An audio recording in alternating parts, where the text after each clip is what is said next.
Welcome back to Ulaanbaatar Square. Look at that beautiful venue and the parliament as a backdrop. We are back in Ulaanbaatar for day number 2 of the Sansar Challenger. Our top 7 seeds are still alive. We had an action-packed day yesterday. We had game winners, dunks, and overall very high level of play, which is looking to go up even more today. It's a 25 degrees Celsius, 77 Fahrenheit, if you go with that. And we are looking to crown the second ever winners of the FIBA 3x3 Sansar Challenger. There's 3 tickets to Abu Dhabi on the line at the end of October. And of course, at the end, the prize money matters. Look, we've lost our leading scorer, but all of the top 5 other scorers are still in the game.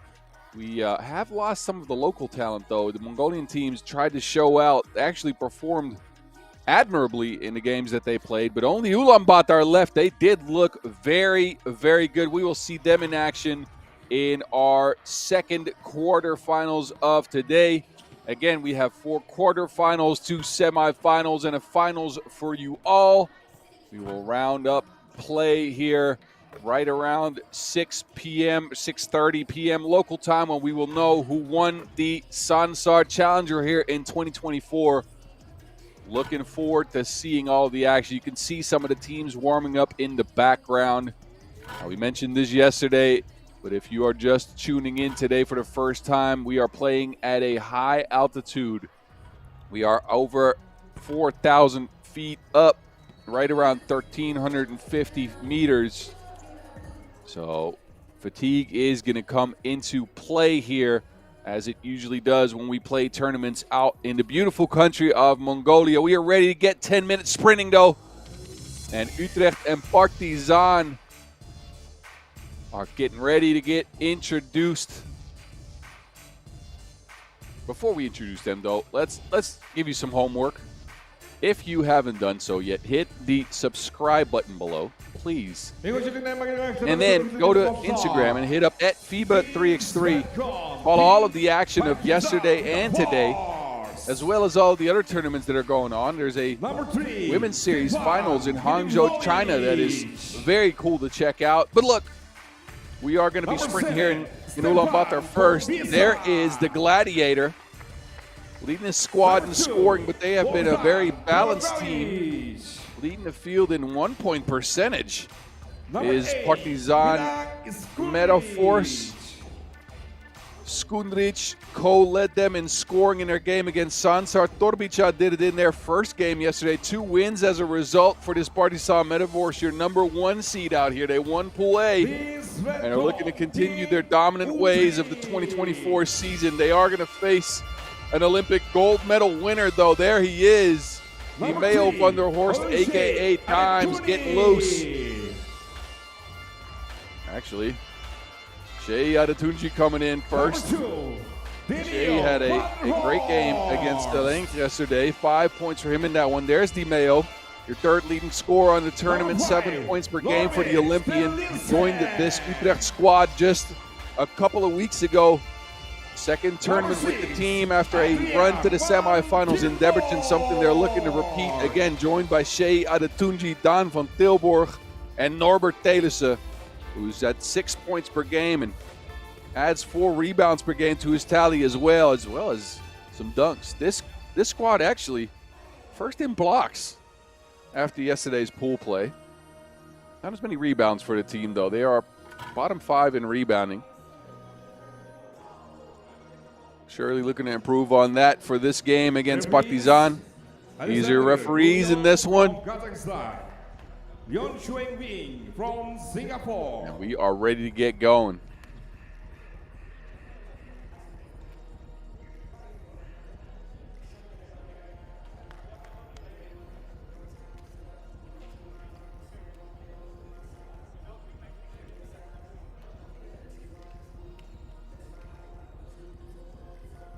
So it's the young Dutch against the Serbs, who will come out on top. Partizan actually one of the better defensive teams in the field yesterday, so let's see if they can keep a lock on Utrecht. It's Shea Adetunji taking the Speeders to the cup first. Utrecht up 1-0. The Dragon looking to answer and does just that, 1-1. Both teams secure their first point to start the game. A holding call will be extended to Partizan, foul number 1.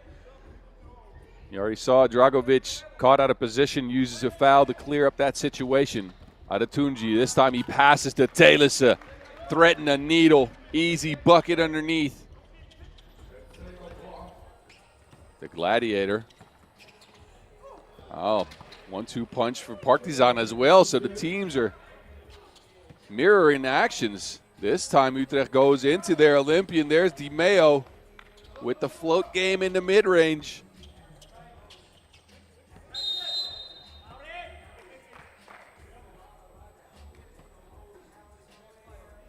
Shea now extending a foul. Stop in play there. Felt like he got caught out of position.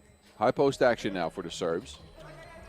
Dragovic lobs it into Torbica.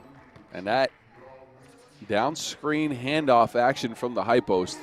Something we'll see a lot of Serbian teams do. Liman does this as well. Here we go again. It's so tough to guard. They have various options out of this. This time they go into Torbica. He comes out, a handoff. Dragovic on his way to the rack. No one there to contest that layup. Back to the Dutch. Telissen, and one option. Norbert, strong take and the strong make.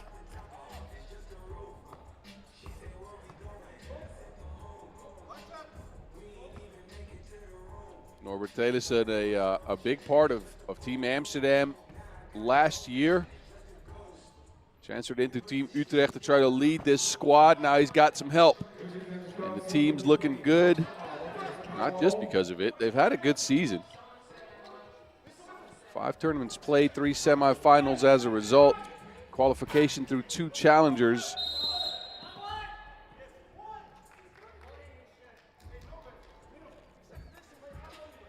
Now, mind you, these fellas, besides Di Maio, are all at or just done with the youth level of FIBA 3x3, the Nations Leagues. One of their members will feature in the World Cup Under-23 in just a couple of days. Also out here in Mongolia. You better be watching that. Oh, Di Maio throws up a prayer, gets bumped. See Milivojevic frustrated with that foul. Partizan racking him up early. Just putting a lot of pressure on the rim, especially because of Di Maio's physicality. Looking to outplay the mismatches here from Tilburg. A down screen. They go back down into Di Maio, but quick hands by Torbica this time. Now Partizan have a mismatch. Torbica and Olise get tied up.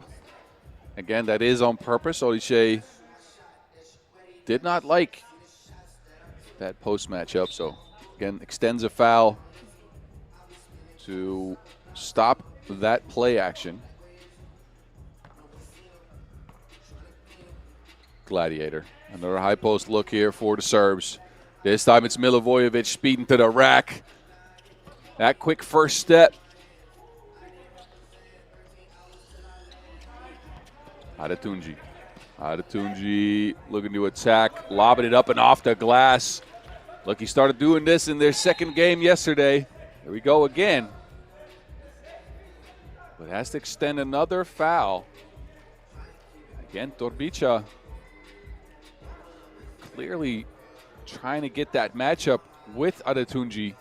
A mismatch down low. 4 fouls on both teams as a result. Milivojevic again speeding to the rack. Stopped by Telissen this time. Now it's Dragovic trying. The Gladiator. Big shot from the top of the key. And a double foul underneath in the rebound. Van Tilburg and Skundrich. Too much physical activity down there. 5 fouls on both teams now as a result. So we have as many fouls as points here after 2.5 minutes of play.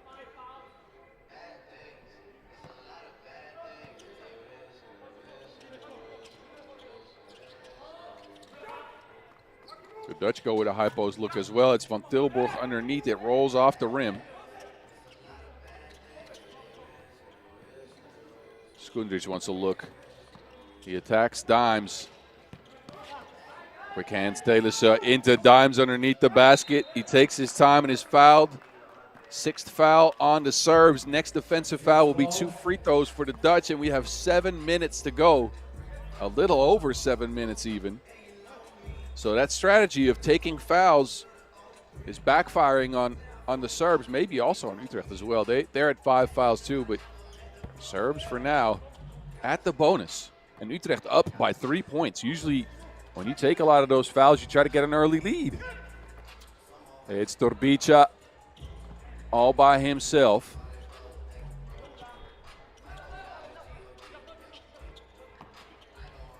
Dimes steps back. And that Wilson missed everything. Picked up by Dragovic. Milivojevic mishandles it. Can't get that pass going. And then frustration on Milivojevic's end. Screaming at his teammates. Clearly not happy with the level of play Partizan is putting out. Again, they want to get to that Abu Dhabi Masters. There's 3 tickets on the line at the end of this day of play here in Ulaanbaatar. You want to bring your A game when it comes to days like this. And the Serbs, well, according to Milivojevic, are not doing that. Wants to see more dynamic play. First TV timeout out of the way. 7-5 game. Utrecht in possession. They got Dimes on the bench. And they go with a high post look here. Adetunji looking to get open off some screens. There's Telissen, but Dragovic gets his hands in there. Milivojevic. Ball is being swung around by the Serbs. Ends up with Skundrich with a wide open look. Can't connect on the shot. No one near him to defend that. Van Tilburg misdirection. Also loses to Wilson, though. There's Adetunji. Can he use that speed of his again? He steps all the way back. Fades on a 2, and it goes in. Splashing like a kiddie's bath. 9-5 as a result. And Adetunji a take foul again. So Utrecht now at the bonus, but a big shot for the young Dutch fella. Putting his team up 4.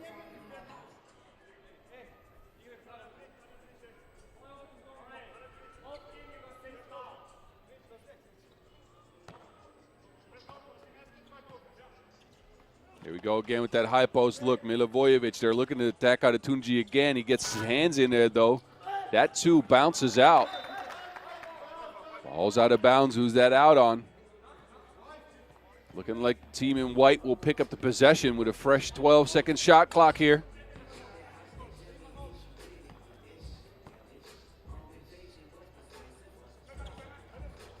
Handoff action now. Skundrich, big shot over Dimes. Step back and pulled up. Invert screening action for De Meo. Tries to get a runner going. Good defense by Partizan Metaphors. There's Skundrich again, and see, there's that take foul strategy coming back to backfire on Team Utrecht. 7th foul on that roll. There was a holding call. So we will see Skundrich step to the stripe for 2 free throws.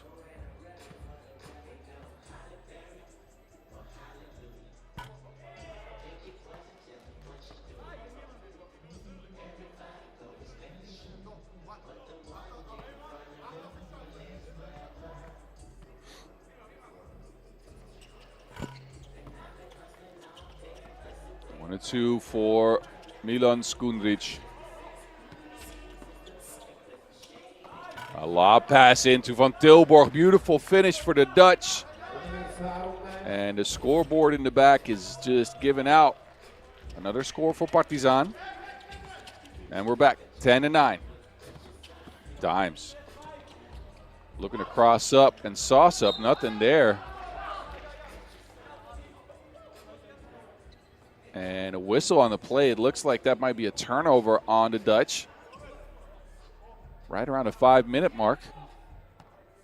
Both teams are not giving each other much room to operate at all. 10-9 game as a result here.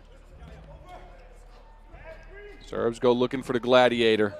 Speeding to the rack, Milivojevic using that strength of his to get an easy look. We're tied at 10.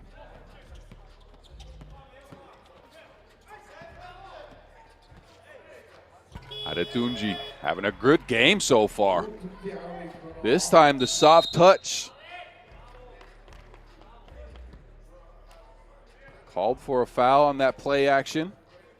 2 easy free throws. That foul not necessary in my opinion. He sees he's frustrated with the call as well.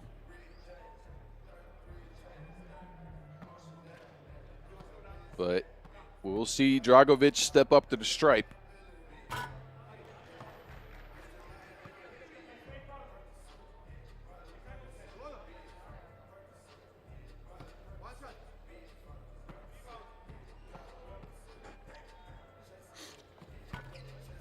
And Dragovic knows just what to do with that. Ties the game up at 11 again. And now it's Adetunji. 12-11 again. Adetunji having a good game, using his speed to gain an advantage. Now he has to guard, well, the gladiator who missed passes. Telissen with his long arms got in between. Van Tilburg back to Telissen. Pulls up for 2. And that's a miss. So possession to Partizan, an offensive foul called this time. Partizan now also in the bonus. Now because it's an offensive foul, obviously no free throws. That's only on defensive fouls.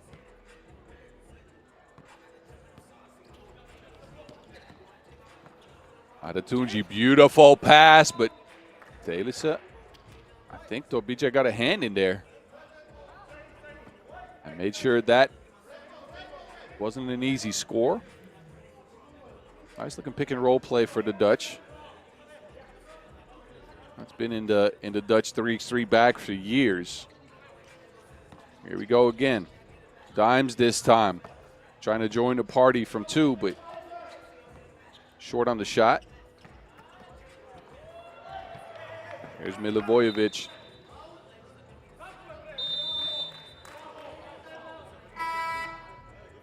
And we're tied again. This game's got more ties than a high school prom. 12-12. And we have right under 4 minutes left to go. A TV timeout for now. Look at the body of work for Adetunji so far. A little float game, then underneath the basket, the bump and the bucket. Shea having a good tournament so far. A little rusty in the first game they played, but 5 points in their win over Seleng yesterday, and I think he's up to 5 as well in this one.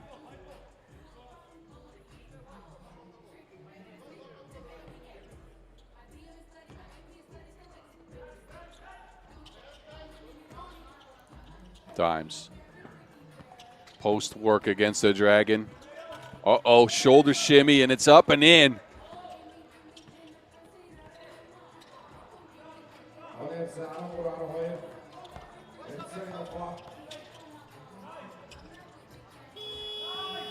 Torbica has to force up the shot because of the shot clock. Possession back over to the Dutch. Van Tilburg, misdirection. Gets it to Telissen. Telissen looking at Skundrich. Pulls up, big shot. Telissen splashing, and a 3-point lead for Utrecht. Dragovic running hook. Well, must have played some pickup ball with Bjelica back in the days. Just a crossover, perfected that running hook shot. Telissen again, same spot, not the same result though.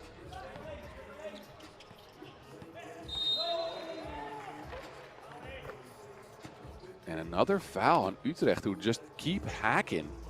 Unnecessary, but they keep putting Partizan at the free throw stripe, allowing them back in the game time and time again. Utrecht now at 9 fouls. Next foul will be 2 free throws, defensive foul that is. 2 free throws and possession. Dragovic calmly keeps knocking his free throws down as well.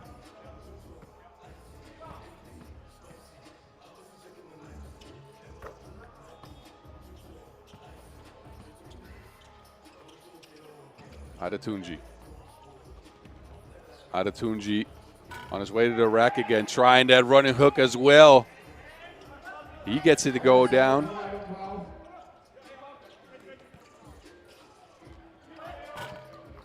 Milivojevic.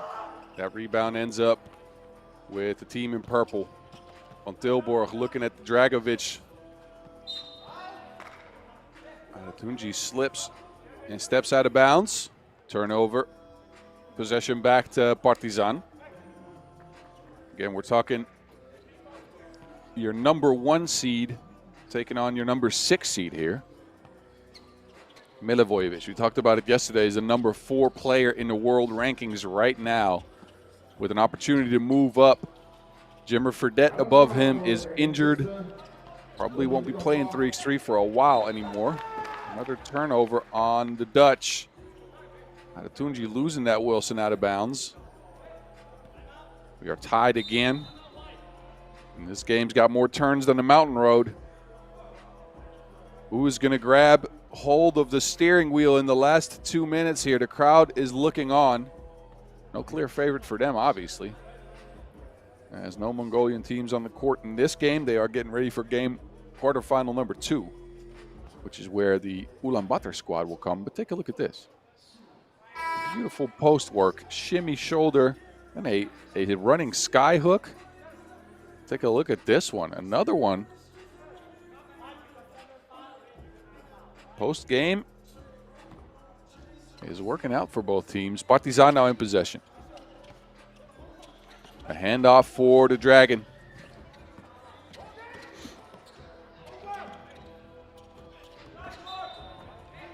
And good defense on the Dutch, leaves 0.5 seconds on the shot clock for the Serbs to get a shot up. That pass was broken up, make that 0.7 seconds actually. Skundic set up in front of Telissen. Telissen, his long arms got in the way, so a 12-second shot clock violation. Possession back over to Utrecht.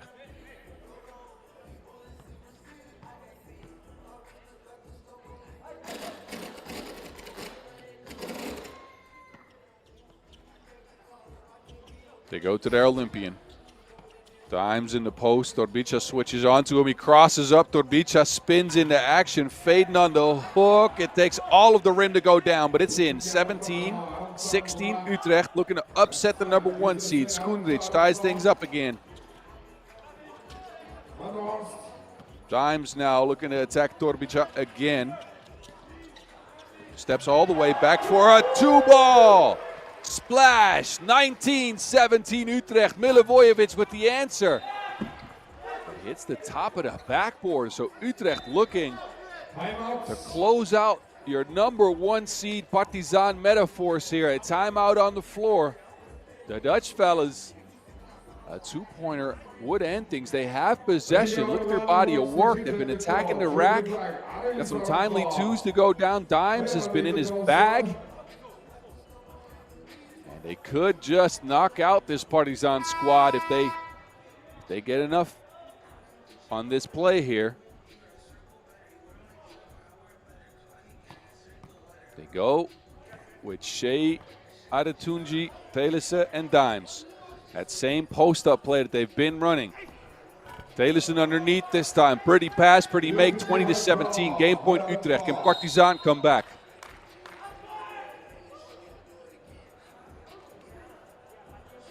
And a foul called on the play. Exactly what Utrecht did not need. Adatunji hit in the mouth. Called for that foul. That is number 10. So that will be 2 free throws for Milivojevic, as well as possession Partizan. Just what Partizan needed to get back in this one. We got 69 ticks left in this game. I don't know if we're going to get to the end. Milivojevic. John Snow called on the first.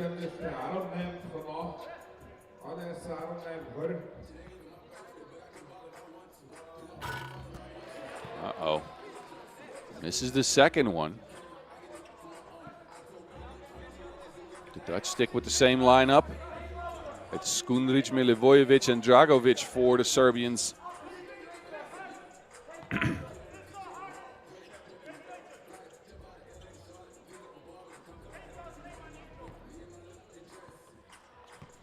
Dragovic.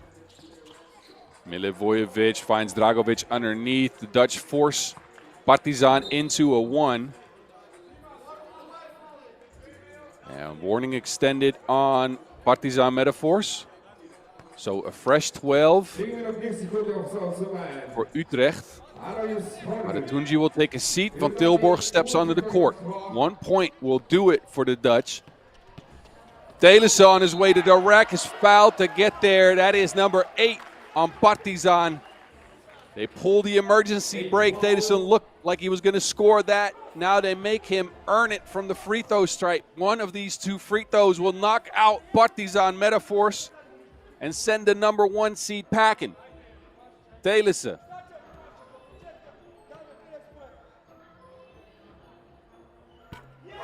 Norbert Telissen, cooler than a polar bear's toenails. Utrecht gets the W, 21-19. They knock out Partizan, your number 1 seed, and will be moving on into another semifinals here in Ulaanbaatar at the Sansar Challenger.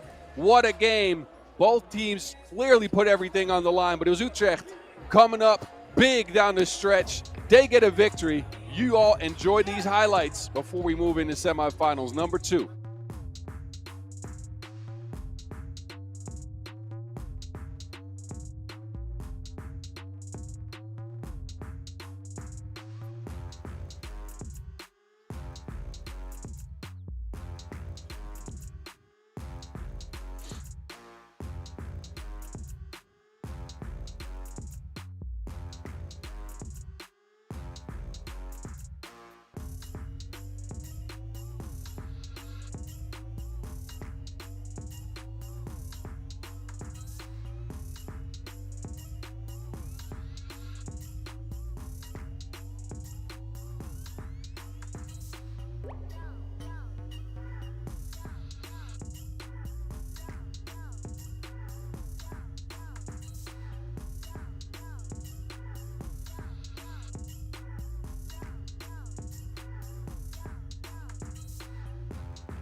Okay, first of all, congrats on your winning against Partizan.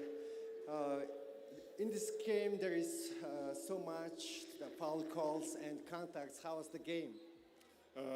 3x3 is a physical sport. We know Partizan is a physical team, really good team, so you just have to be ready for it and compete.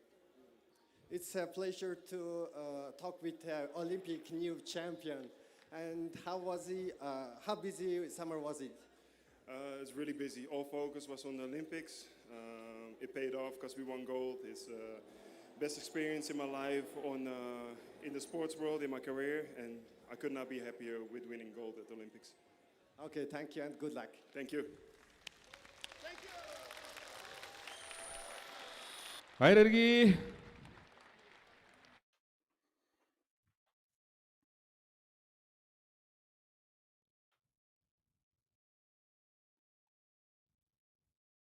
Some kind words from an Olympic champion, and we get a beautiful overview shot again of the venue out here in Ulaanbaatar. Before we move on to the second game of the day, the main event for fans out here so far, it's Ulaanbaatar MMC Energy taking on Raudondvaris Hoptrans. Raudondvaris, I have to say, looked a bit vulnerable yesterday. A last-second win over Zavkan, 20-19, followed by a close loss to Dusseldorf, put them in second place in Pool B. They left their shooters at home, and it's showing. 4 of 25, only 16% from long range. They are the best rebounding team because of it.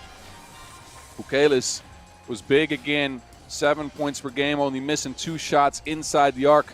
Pauli who's only 0 of 7 from 2 range. So, again, the shooting an issue for the Lithuanians. We'll see if they can pick things up, especially because they're looking to take on the most incredible looking team yesterday. Ulaanbaatar looked invincible. They are the best defensive and the best offensive team in the field. They beat down on Nishinomiya, which was kind of expected But then they took care of Princeton after that. Easy. Winning both way before the limit. It was a bit of a throwback to the Ulaanbaatar of yesteryear with Davasambu and Engpot leading the way at 7 points per game. The Bull also pulling down 5.5 rebounds. Engpot actually 44% on twos without Steve Sir. And let me mention this very clearly to you all. Steve Sir is a sharpshooter. He brings a lot of shooting to the squad, but without Steve Sir on the team for this one, the team is shooting 39% from two, which is ridiculous. The Panda 3 and 9. And Doogie's been playing defense. He's been very good. So Ulaanbaatar looking to continue that streak on home turf. See if they can bring the level of play they did yesterday against a very good Raudondvaris squad who boasts 2 Olympic bronze medal winners. You can see the players, they know each other very well, joking around before the game. These are your referees. And we are ready to get 10 minutes sprinting out here from Ulaanbaatar Square. The fans obviously rooting for one team and one team only. The home squad, Ulaanbaatar MMC Energy. I'm sure Steve Sir is around somewhere watching the game as well. Player coach just coached this time. Has his squad firing on all cylinders, playing in front of their own people. But not an easy matchup with this Raudondvaris Hoptrans team. The battle under the boards between Davasambu and Pukelis will be an interesting one. Pukelis is usually a unstoppable force, but Davasambu could be an immovable object. So we'll see what happens on a clash of those two bodies. They will be featured.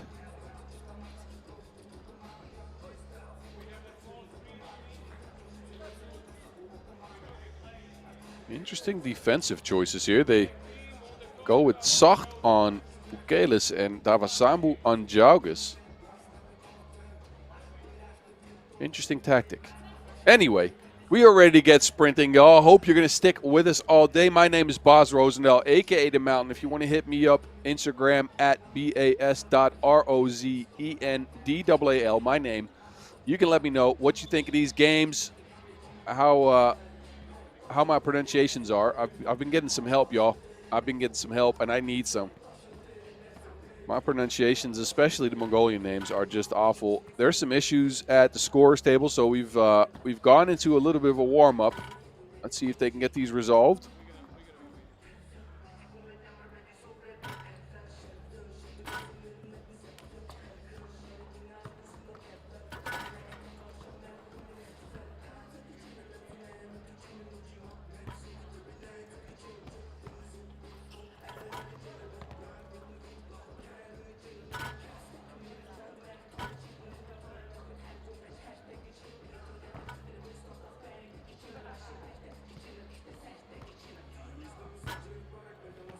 So they are working on these scores table issues. We'll keep you posted. I'm pretty sure this will be resolved soon, and we'll be able to start as soon as possible.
All right, y'all. It looks like we resolved our technical issues. We will continue sprinting. You already knew that was going to happen. Here we go. Raudondvaris starting us off. The team in black and yellow. And no, we're not in Pittsburgh. Jaugas pulls up for two, in and out. Enkbot on the move. Tries looking for the bull. He's held up. Jaugas sporting a new look. A short haircut for Evel Knievel. And we say Evel Knievel with all due respect. We have to explain our nicknames sometimes. Evel Knievel was a stuntman. Eval, E-V-A-L, Knievel. And Jaugas' name is Evaldas. And he's fearless, like a stuntman. I don't know. Just wanted to explain that to you guys. Anyways, sporting a new haircut. But it looks like the scoreboard went out yet again. Oh, we're back. Technical issues being resolved on the fly, just so we can stick with you all and keep sprinting. High post look here for the Mongolian squad. Sog to Davasambu, who pulls up for two. We don't often see the bull shoot. He's been shooting. Been good shooting from long range. That Steve Sir shooting practice has been working. Anyway, there's Bukelis underneath the basket. Accustomed to seeing that. Then the bull answers with a one right away. And you can hear the crowd get into it. There's Bukelis again. Quick turnaround for Raudondvaris. Davasambu spinning into action. Faden can't get the shot to go off the glass. Kumpis, who is actually the leading rebounder in the field. Sharing the rock. Beljavic choosing no. Oh, and one. That somehow went in. And a whistle on the play means an opportunity for Beljavic to put his team at 4. So Raudondvaris is already starting out stronger than yesterday.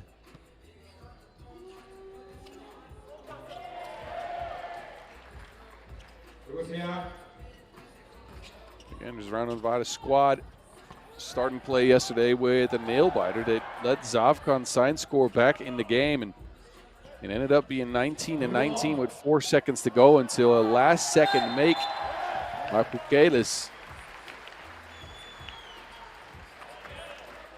sealed the deal. There's a call on the play there. That's a foul on Doogie, it seems. An offensive foul.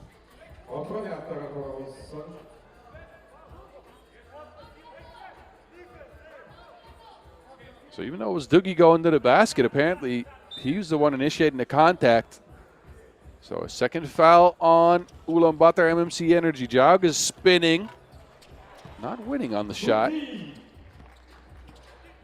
So Jaugas' spin move is a work of art. He somehow gets open on almost all of them. Enkbot. A double foul called underneath. Some extracurricular activity there as far as physicality. Bugosia will take a seat.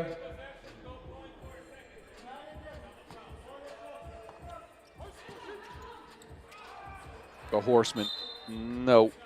44% on twos yesterday, but undershoots this one. We know he can go on a heater. We have seen that many a times in the past.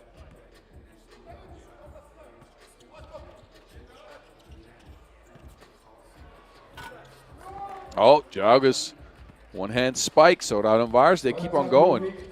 And Ulaanbaatar find some offense. I find a turnover on that possession.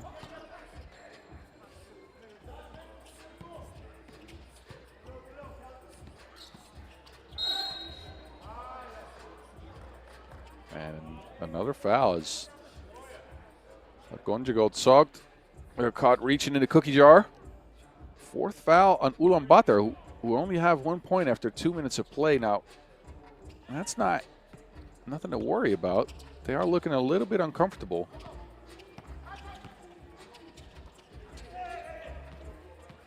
Beljavic speeding to the rack, scooping up and in. So Beljavic making sure he has a better day 2 than a day 1. It's Davasambu now, the bull, bullying, faking, and not making. There's talk grabbing the loose ball, though. Possession will remain with Ulaanbaatar. Davasambu pulls up from the logo, but it's a no-go. So offensive options are scarce for Ulaanbaatar so far. They've also not been able to stick with Raudondvaris on their drives. This time they get a stop. Dugosia. There's a seal underneath. Good find. Davasambu trying to outplay the mismatch with Beliavicius.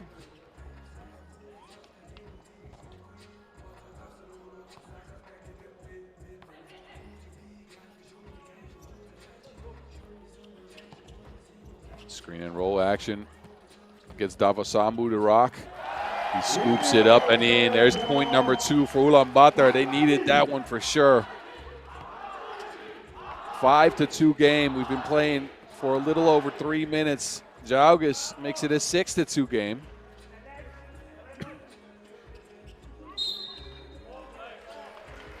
And a foul called on the play. TV timeout now. Both teams at 4 fouls. Raudondvaris, they got 6 points. Ulaanbaatar only 2. They're going to try to see if they can connect on offense a little bit. Getting maybe some tactics going in this timeout. 2 points after 3 minutes. Ain't much. This is not the Ulaanbaatar team we saw excel yesterday so far. And again, yesterday showed how capable they are. Especially in that game against Princeton, a game that was expected to be a close one. They dominated from start to finish, mainly because of their outside shooting, though, and they have not been getting any space. Engpat with another miss. Bukelis then lines up, also doesn't find the bottom of the net. But an offensive rebound by the best rebounding squad in the field. Raudondvaris. Bukelis now from the corner, splash ball. Lithuanians are firing on all cylinders. Ulaanbaatar better move and move fast if they want to stick in this one. Dugosia, the scoop shot, not good. And there's Kumpis. And the MVP of the Marseille Masters can't add to the tally of the Lithuanians. Uh-oh. Foul called on the play after a turnover on the Mongols again. This foul actually on Raudondvaris. Some discussions with the referees. Bukelis does not agree with the call, clearly. But hey, this team's up 6.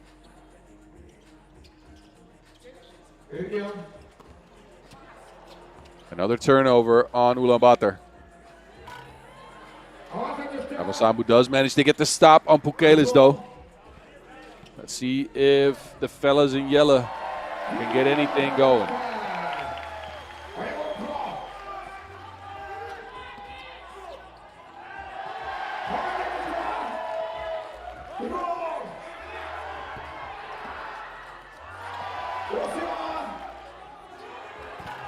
.1'2".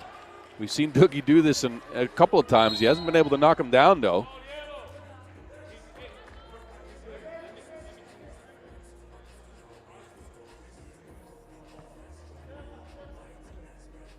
So after almost 5 minutes of play, both teams aren't scoring that much. Raudondvaris at least on pace to get to 16 points. Ulaanbaatar needs some milk, some yak milk maybe.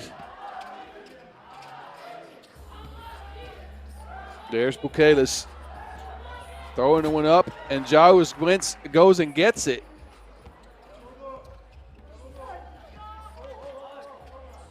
Two-man game, Engpat, they kick it out. Sock is open, splash ball. They needed that one. It goes down 9-5. The first 2 goes in for the Mongolians. You can hear the crowd, but then Jaugas spins free. Misses the shot, but another foul on Ulaanbaatar. That is number 6, and Jaugas will step up to the stripe. So foul number 6 on the team playing at home. Crowd looking to help out. And it does work. Jaugas missing that free throw. Enkbot. To Tsog. Bumping and bullying. Odgonjugo Tok, the Panda. Bumping and grinding underneath the basket. Gets a bucket. It's 9-6. A free throw coming up. And Raudondvaris at 6 fouls as well. So Ulaanbaatar picking up some steam here after a very slow start to the game. Tok cashes in that free throw, 9-7. Boompies. Play clearly picking up. Enkbot, quick hands. There's Davasamu with the layup. It's 9-8. The Mongols are back in the game now. A double foul underneath as Enkbot and Pukelis get tied up. Both teams at 7 fouls, no free throws as a result.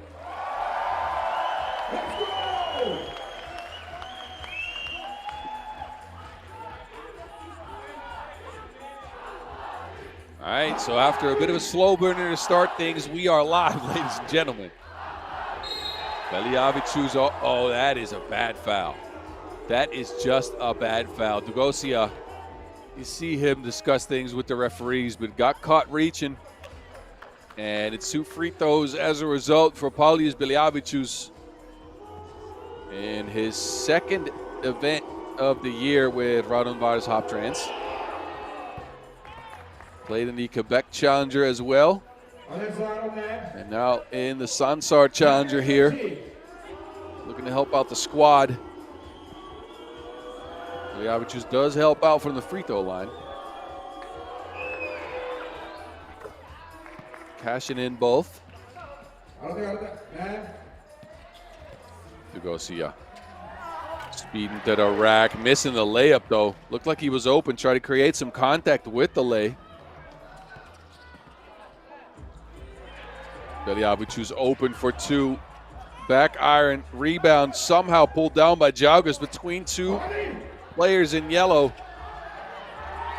They whip it around to Pukelis, the Lithuanian. A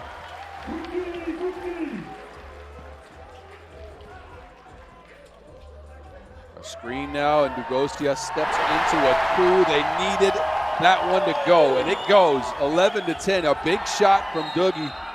And he almost gets the steal. Quick hands by the serve as well. And look at him getting the crowd into things.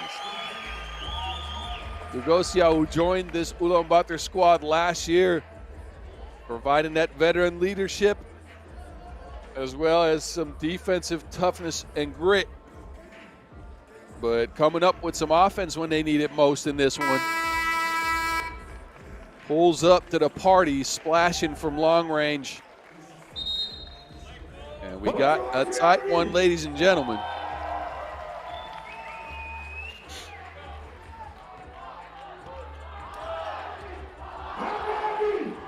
Raudondvaris, they got Jaugas. Jaugas tries one.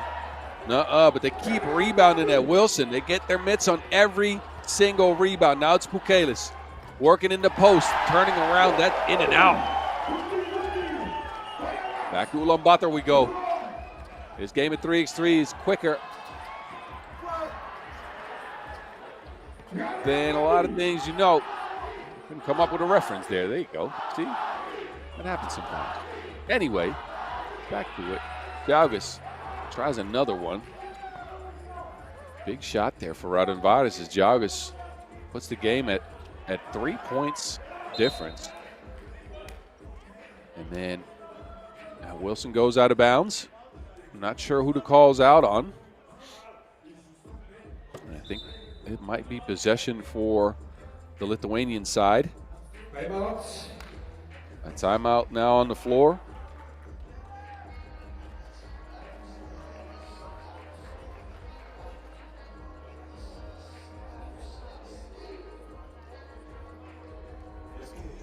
So let me remind you all once again to hit that subscribe button below and hit us up on socials at FIBA 3x3 to follow all of the action here from Ulaanbaatar Square. any action coming up later on the week as well, as we remain here for the World Cup Under 23. And yes, it was a turnover on Ulaanbaatar, so Raudondvaris in possession. 2:40 on the clock, a low-scoring affair, this one. Kumpis looking to move. Fading off of one leg, not good. There's another rebound for Raudondvaris. Pukelis just worked Dougie into the ground, 14-10. Davasambu spinning and winning. The Bull seeing red.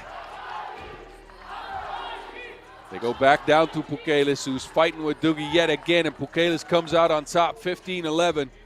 The Lithuanian making himself count here, getting countless rebounds.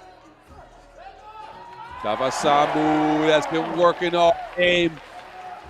We're under 2 minutes, neither team willing to give up in this one. And an offensive foul now called on Raudondvaris. You can see Pukelis.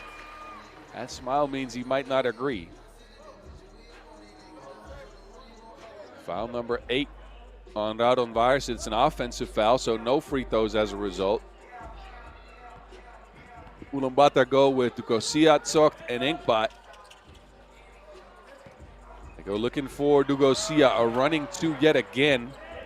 Haven't seen one go in yet. He keeps trying them though.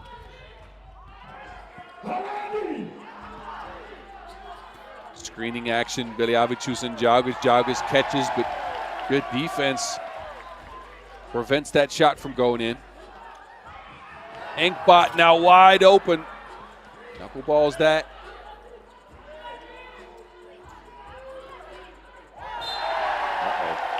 Jagus open underneath, but Enkbot breaks it up with good hands, and then I do believe that is going to be possession to the team in yellow. Jagus looks like he might have sprained his elbow a little bit. I think that might be his funny bone that he hit. He's not laughing though. A minute 17 remains in our second quarter final here from Sukbatar Square. And this has been the action. Just going at the basket are Davasambu and Pukelis. The Bull and the Lithuanian.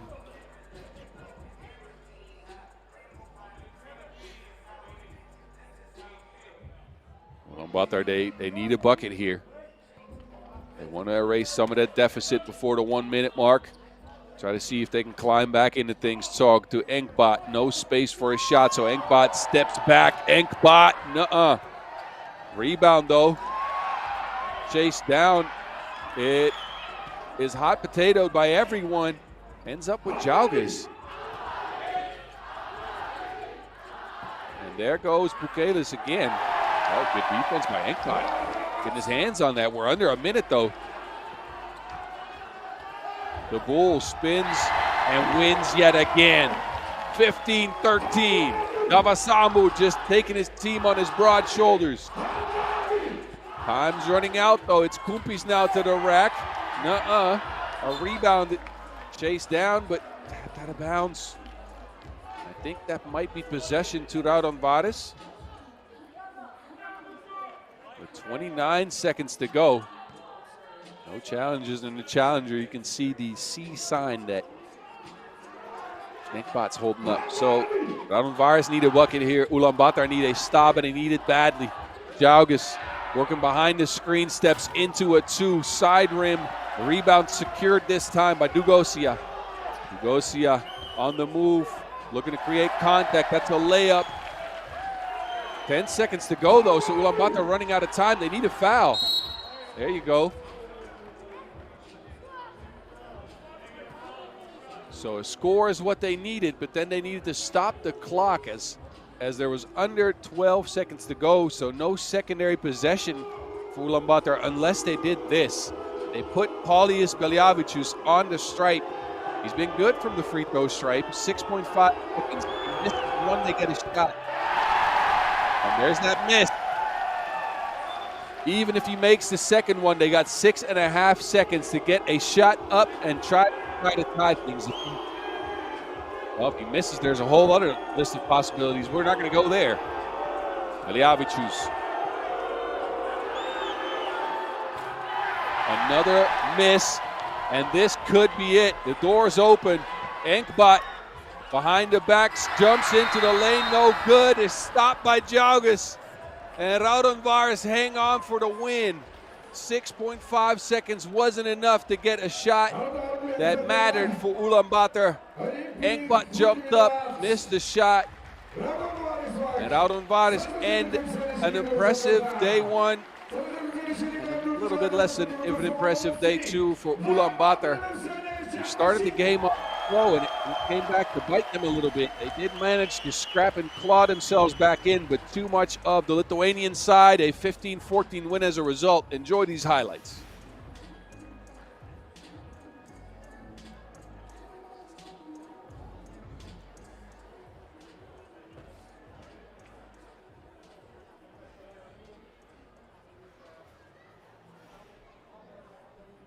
Home team, thank you for wishes. It was fight. Every centimeter was a fight. Tough man, good game, good spectators, shouting for home team. Respect for them. And have to play in your next game. We will see the opponents now. We didn't think about them until this game finished. Okay, thank you and good luck.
So we went ahead and introduced Team Dusseldorf already. But let me get you up to speed. The Germans had a great day one once again. 2 wins over Raudondvaris and Zafkan Sainz score a balanced effort. Wendler and Fatigue both with 5.5 points per game. Fatigue coupling that with 8 key assists. Not much from Nicholas Kropp yet, but we know he can go off. Bryant, the leading rebounder on the squad, yet again. They're facing a team, Princeton, that laid an egg in their first game against Ulaanbaatar, but they are huge. They got Nash, Grigsby, and Caruso, and Butler's leading them in rebounding. Look at the size difference. Number 4, the smallest player, 4.5 rebounds per game. Actually, Nash also at 4.5 rebounds per game. That's number 9. Their 2-point shooting is strong. They hit 9 to 22 for 41%, and the Caruso leading them at 6.5 points per game. Did pick up a much-needed win to get here over Nishinomiya. That was a lopsided affair. Well, the referee's coin is just going everywhere. These players are just having some fun with this. I think they're working on the scoreboard yet again. But anyway, these two teams have seen a bunch of each other. I would give you the head-to-head, but my system ain't working either. But I know Dusseldorf this year so far have only managed to climb out of the quarterfinals once. They have been in the quarterfinals almost every tournament they've played. And mostly after impressive day ones, they follow up with stinkers on day 2. So let's see if they can translate their play of yesterday into a win here today. They are a team, and I've talked about this before, that is on the cusp they can manage to break through a couple of times and get their confidence going. But now it's been in their heads that, or it might be in their heads that they've been coming up short. And it is frustrating. You travel the world to try to see if you can pick up wins, and not just on money, but we're talking qualifications to world tours. And they've come up short after putting together impressive day ones time and time again. So let's see how they do this time. But they are facing a very, very dangerous Princeton squad. We were talking about it yesterday. Princeton has been extremely good this year on the Challenger circuit. They won the Hangcheon Challenger to start the year and placed and got to the finals in both the Langfang and the Lanzarote Challenger as well. Second place in both of those. Last week in Chang'an, they came in 7th. Their World Tour appearances, a mixed bag. Chengdu, 3rd. That was actually really good. Edmonton, 13th. Not so much. So both these teams very capable of going far here on day 2 action from Ulaanbaatar, Mongolia. And we'll see who comes up with the biggest game when it matters the most.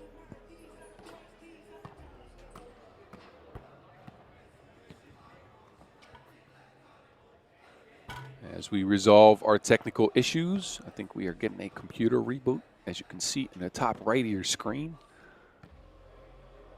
And let's see if we can get action going here soon.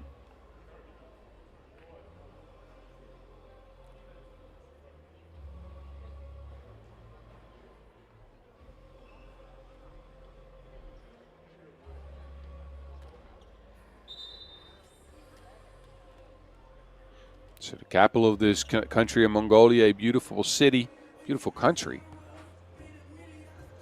Site to many a 3x3 tournament. Our first ever world tour here in Ulaanbaatar earlier this year. We also had the Ulaanbaatar Challenger here. And now we run with this Sansar Challenger for the 2nd time ever. Last year's winner's not a part of the field here. Lausanne did not allocate or qualify to this tournament.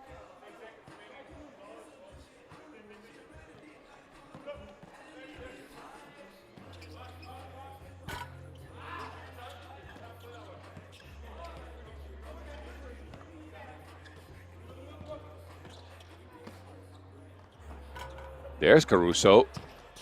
Can't hit though. Hanging in the air. Ball's being tapped around. An interesting battle between these teams when it comes to rebounding. Bryant, again, leading the way for Dusseldorf at 4 rebounds a game. 2 people average over 4 rebounds a game for Princeton. So they're a very prolific rebounding team. Let's see how that turns out against the Germans here. Fatigue speeding to the rack, forgetting to make the layup though. So both teams scoreless here in the early phases of the game. Foul on the play. Fatigue puts his hands up. Got caught out of position.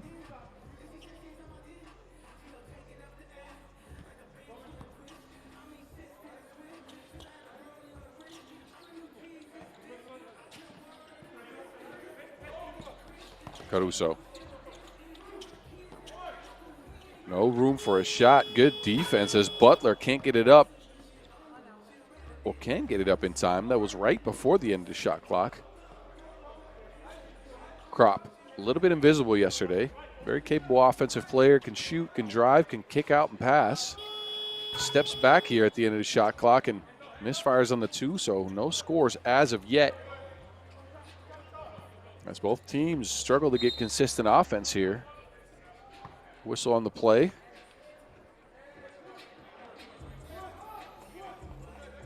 That might be a turnover, a traveling call on Austin Butler. Must be those purple shoes. The referee is just glaring at those. Fatigue.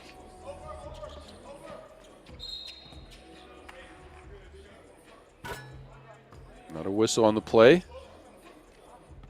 This time it might be an offensive foul. And it is. Second foul on Dusseldorf. Back to Princeton we go. Look for Nash in the post. Handoff action with Butler. Butler finally open for a shot. No good on the release. Bryant skies for the board. Dusseldorf working things around here. Got Wilson going side to side. Fatigue, though, looking to attack Nash. Pulls up for 2 at the end of the shot clock. Bit of an empty possession here for both teams. And now a foul in the play as Butler runs into Fatigue.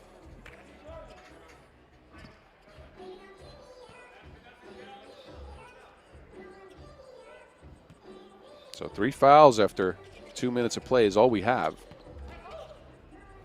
Caruso, the leading scorer for this Princeton squad in yesterday's action, elevates for the fadeaway. We've seen him do that plenty of times, so our first score is down. The 1-zip. And then Kropp finds Bryant. Oh, that's broken up. Good help side action there. Nash is open underneath, can't finish.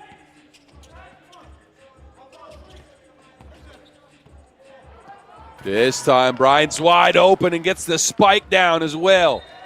And a turnover. Grigsby and Caruso not linking up, so a 1-1 game.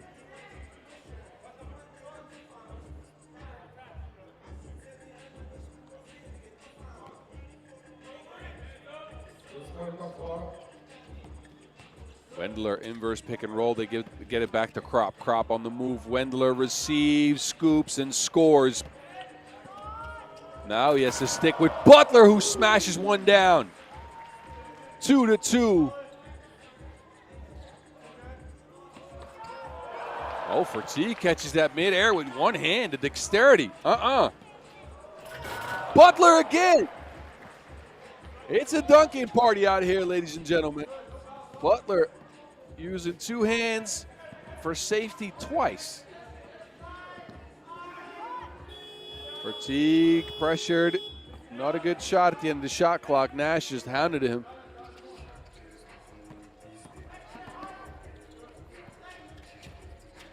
There's Butler again. Steps back from the Enlio logo and gets a 2-ball to splash. So 5-3 Princeton. The shooting was what carried them yesterday in that win against Nishinomiya. Again, 41% from long range on the day. Nash not agreeing with a call here. Timeout.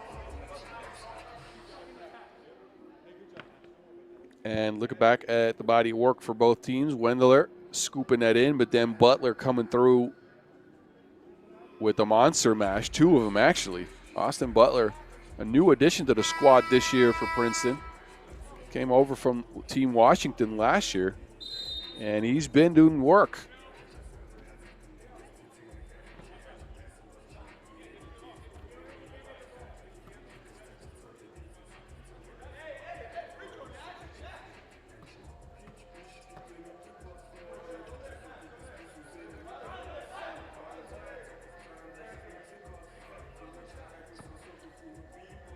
Some shuffling on the free throw box outs, but it's Fatigue lining up a shot, knocking it down.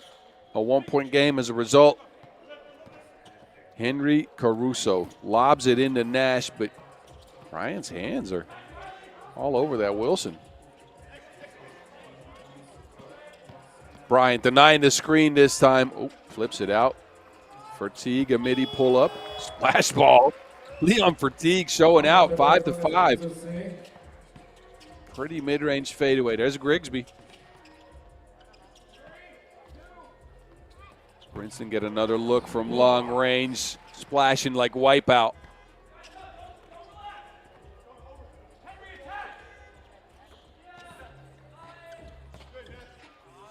Fatigue, same spot, but can't get the shot to drop.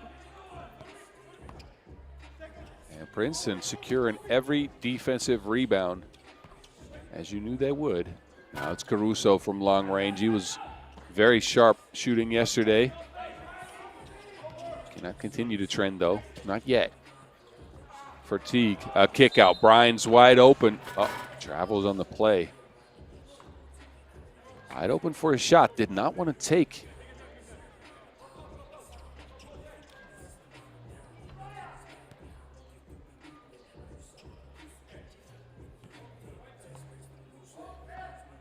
So 5 minutes of play and a little bit of a low score in affair. Again, it took both teams 2 minutes to get a bucket in. Butler loses Crop, but loses his aim as well.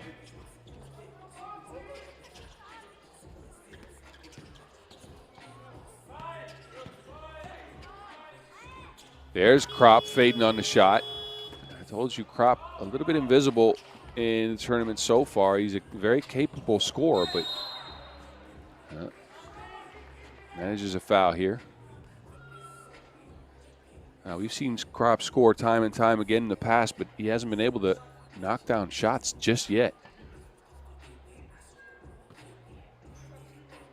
Up until this game, Niklas Crop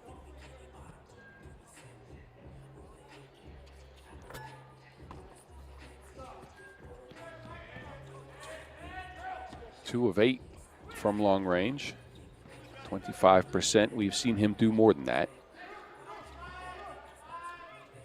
Wendler fading on the shot. It's up but not in for Teague. Can't hold on to the Wilson on the rebound, and then him and Butler get tied up. Sportsman-like behavior there, picking up a player he just bumped to the floor.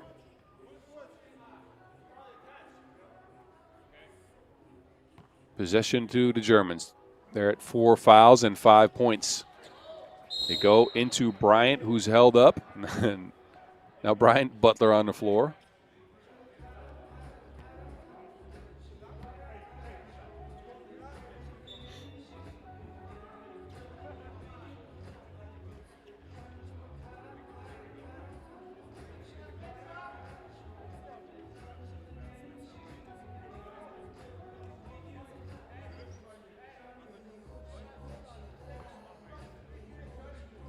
Referees are having a little bit of a discussion here.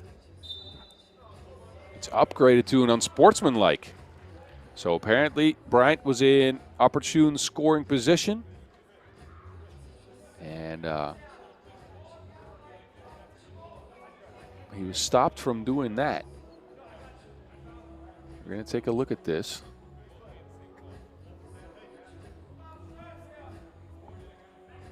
Kevin Bryant already setting up shop at the free throw stripe.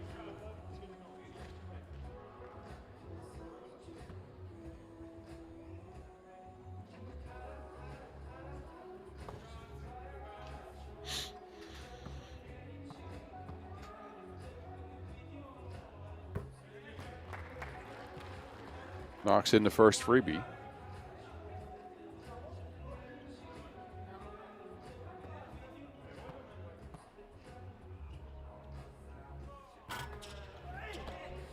Bryant misses on the second. It's for Teague picking up the Wilson. They swing it around, back to Bryant. Bryant doesn't want to attack Nash. There's one in the shot clock. He heaves up a wild shot off the glass. I don't think you're going to hit 2 of those in a tournament, but Bryant somehow gets that to go, and the game's tied at 8. 4 minutes on the clock.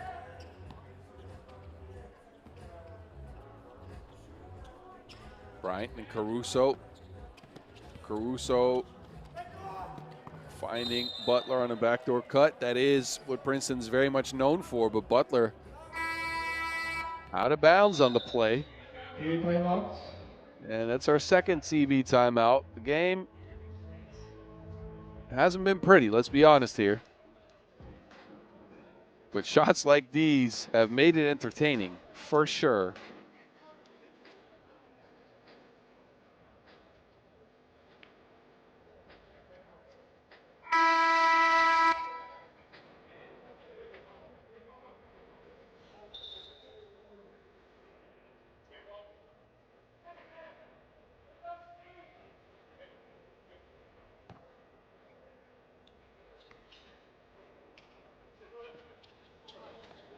Teague working behind the screen, lines up at 2. It's 10-8.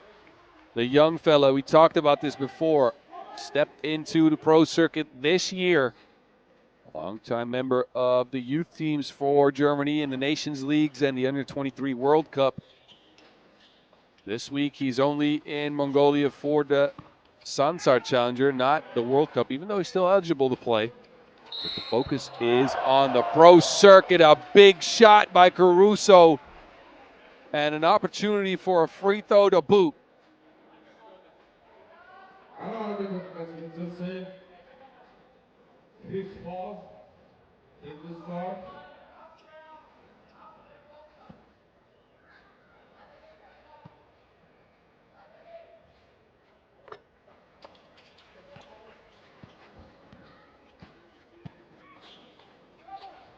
Krop spins, and Krop's not having the best of games. Unfortunate miss underneath the basket. His team's still up 1.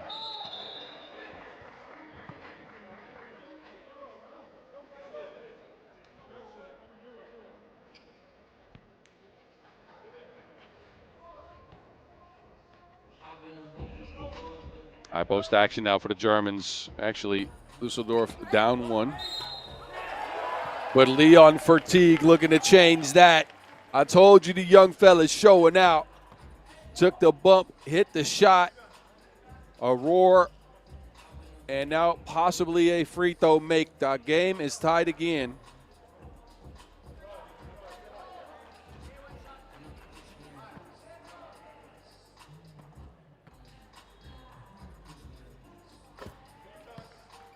And Dusseldorf now up 1. Fatigue's been in Dexter's lab this year, but you know who's also been in the lab?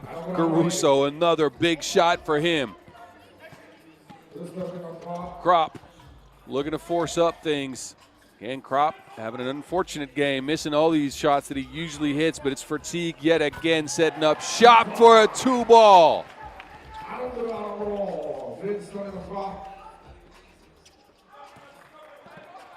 Caruso now to the rack, challenged by Krop. A good block. Those long arms come in handy on the defensive end as well. And there's Fatigue yet again.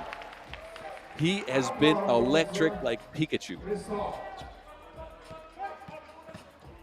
Butler spins. Krop can't challenge this time. Princeton pull it back within 1. 2:20 on the clock. The game is picking up some speed. Fatigue has been in his bag. Tries another one, is fouled this time. And Fatigue still down.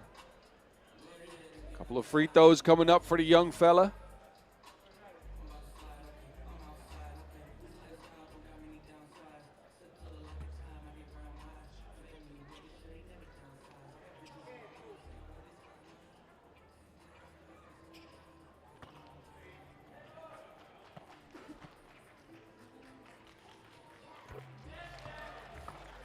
Leon Fatigue upping his level of play here on day 2 in Sansar, and it is showing. 16-14 Dusseldorf as a result. Make that 17-14, a 3-point lead going into the last 2 minutes of action in our third quarterfinal from Ulaanbaatar Square.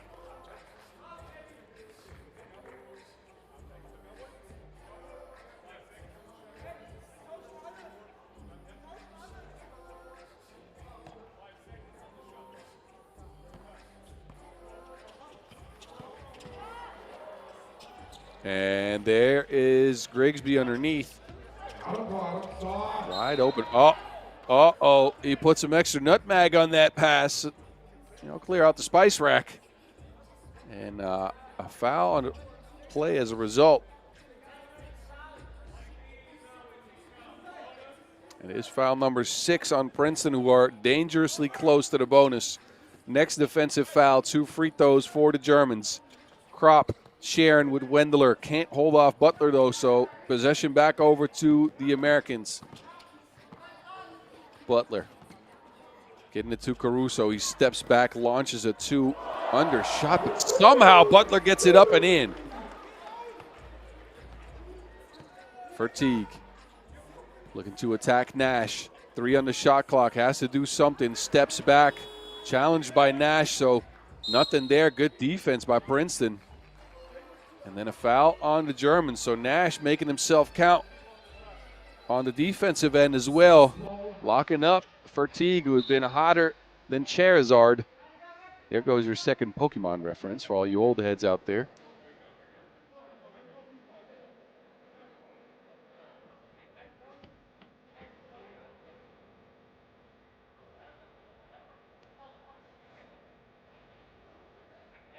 Look at the body of work in this game so far. Butler getting things going, and look at this. Flips it up and in somehow at the end of the shot clock. What touch?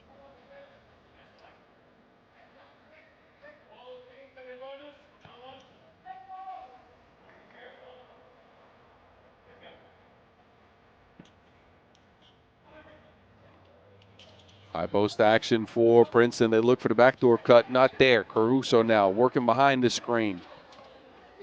Nash inside. Easy bucket. Tied at 17. 70 ticks left.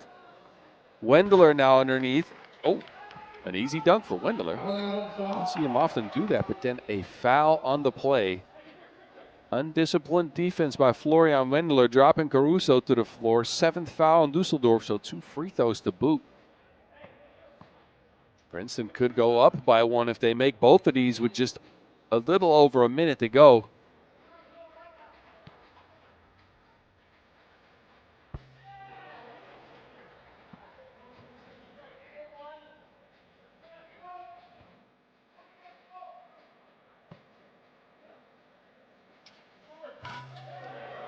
Oh, Caruso.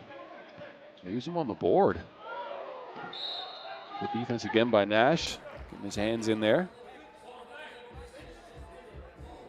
But that was an opportunity for Princeton, and, well, you can see on the scoreboard, it didn't work out.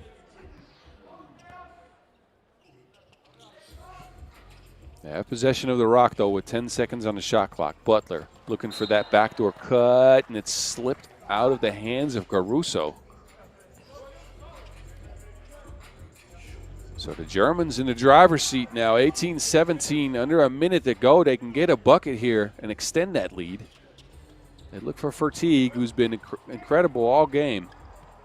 Fertig going into a one-on-one set here. Grigsby, good defense. So Princeton do get a stop, and they needed that stop badly. 36 ticks. And Caruso, can't get the shot to go. He was at the basket. It looked like there was going to be a layup, but no good. Under 30. Fertig moving towards the basket. Fertig switches hands midair. 19-17. Princeton needed 2 to tie things. Butler goes to the rack. They give him a 1. But now only 1 possession remains in the game, so Princeton needs to foul or get a steal. Smart play by Fertig, holding on to the Wilson. He's fouled on his way to the rack. Grigsby stopped the clock and put Fertig on the stripe for 2, which could win the game for the Germans. If he knocks down the both, then Dusseldorf will get out of the quarterfinals for the 2nd time only this year. Splash ball in the first. How cold is Fertig?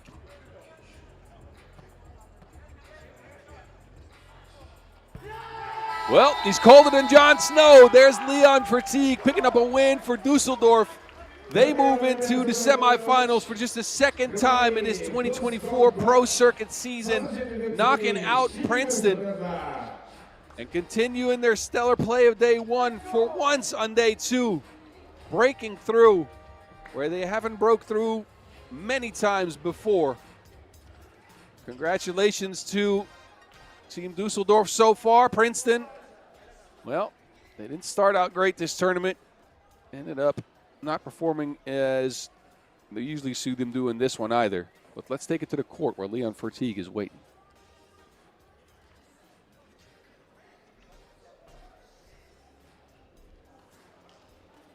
Okay, congrats on your winning, and please share us your thoughts about your game. Thank you first. I mean, we know Princeton is a super good team. They're very tough to play. So we just wanted to play very physical and match their energy. And that's it. Last 2 free throws. What did you think about that? You know, we talk so much about our season. We got kicked out in the quarterfinals so much. So we want to improve our game, and that was in my head. We wanted it so bad, and now we're happy that we made it. Okay, thank you and good luck. Thank you very much.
Servosin, Liman, Girmagonsin.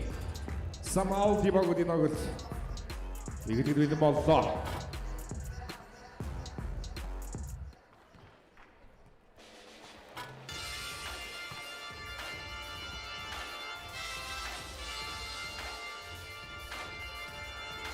Please welcome Team Liman. Number 4, Marko Stojanovic. Number 6, Alexa Stojanovic. Number 3, Andrei Milutinovic. Number 2, Mikhailo Wasic.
2 points.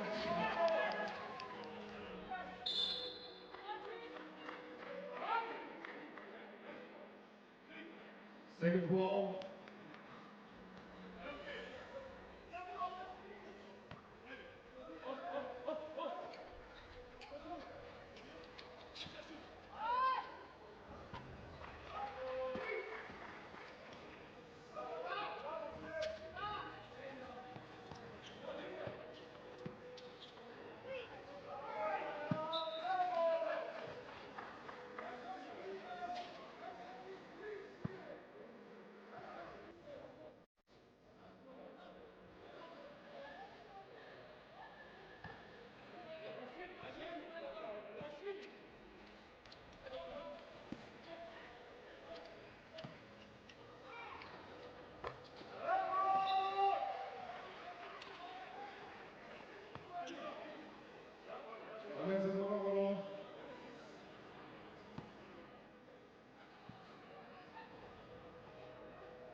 Liman ball come on.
Three timeouts.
There's Stojanovic stepping back.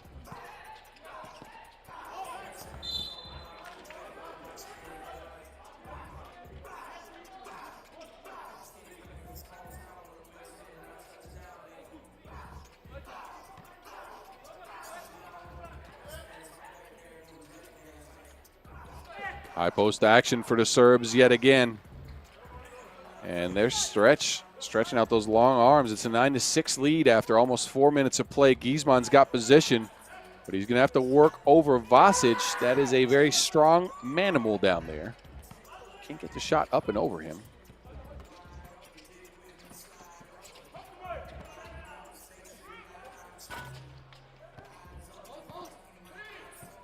Osei tracks it down.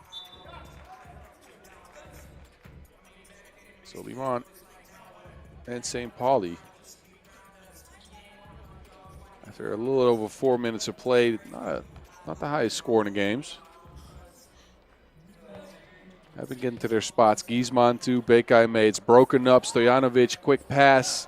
Somehow it ends up at Milutinovic on the sidelines there. He takes it to the rack, trying to attack Giesmann, but Giesmann just volleyball spikes that out of there. Don't you try that. That's a grown man in a kid's body. Well, not a kid's body. He's not a kid anymore. Come on now. He's older than 18. Barely. Barely. And there's a dent into Wilson from where Giesmann threw that back. But Stojanovic fearlessly attacking the rack.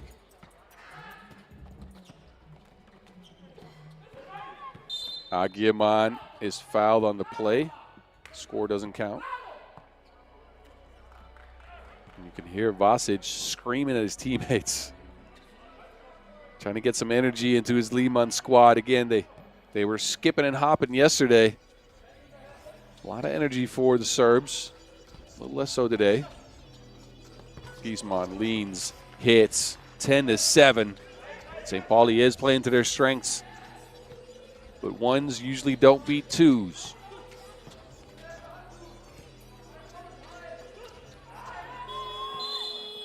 A long possession ends up in a shot clock violation for the Serbians.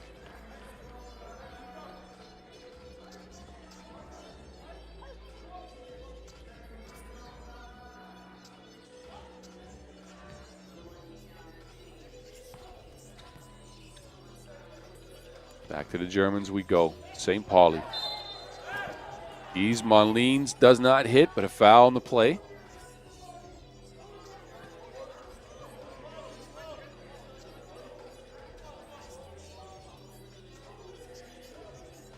And it's called on the floor. We'll see Osei set up shop up top. Gets the check. Running down screen for Bekay May. It's broken up. Stretching out those long arms.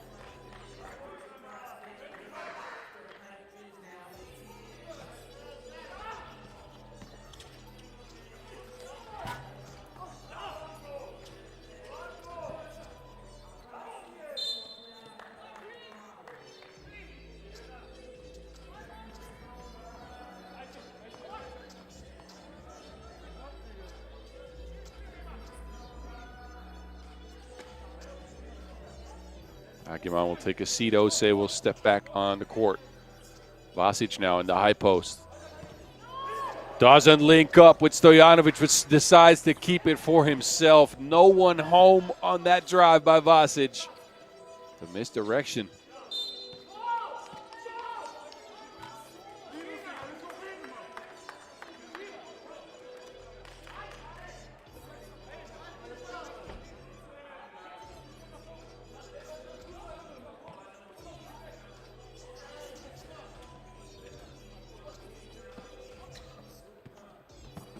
Giesmann. He's got the mismatch he wants, but loses to Wilson. Quick hands by Stojanovic. Get that out of there.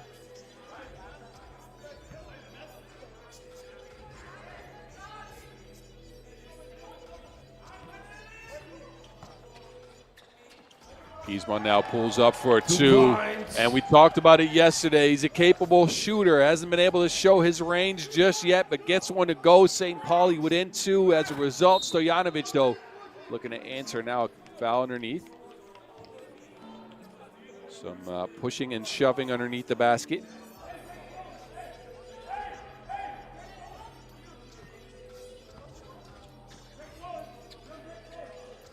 Post action yet again. Stojanovic now open for two, steps into one. Side rims it. CD underneath the basket using his long arms to get St. Pauli their 10th point. We're under 4 minutes, and these teams are close to being tied. Stojanovic looking for Vasic. Vasic lobbing that up with one hand at the end of the shot clock. That awareness is just crisp. Agyeman looked like he had a layup at the end of that, but decides to pass it out. Turns the Wilson over. Milutinovic.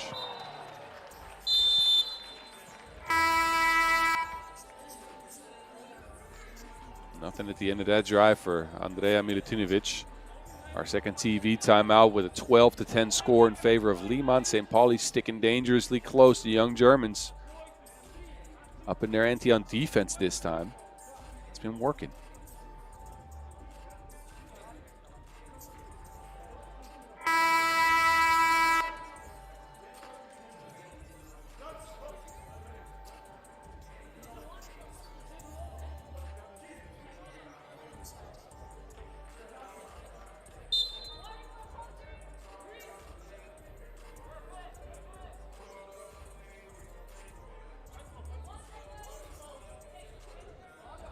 So possession to the Serbs, fouls. Liman's got 6. St. Pauli, got 6. Liman's got 5. Both close to the bonus with a little over 3 minutes. Vasic gets that up and stretch. Somehow gets the rebound. Him and Giesman under the boards. He comes up with it. Stojanovic. Stojanovic has been playing well. He's playing sharp. Giesman with an answer. Again, the young fella can do this every trip down the floor if he wanted to, besides fatigue, of course. There goes Vasic again with that misdirection. So good at faking a handoff. 14-11.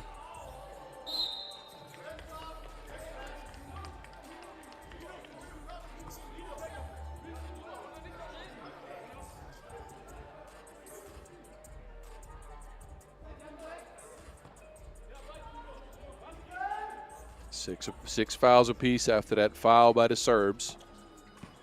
Giesman looking to drive on Milutinovic, forces it up and out. So a stop for Liman, then they find stretch underneath for the and one, a bump and a bucket. Stefanovic taking the contact, dropping in the score. 2 free throws coming up afterwards as well. The 7th foul in the young Germans.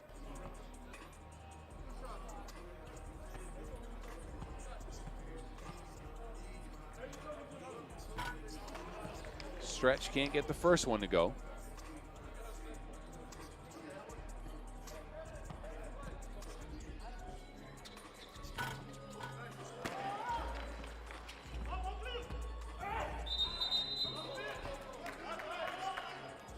Uh-oh. Whistle on the play, no clear.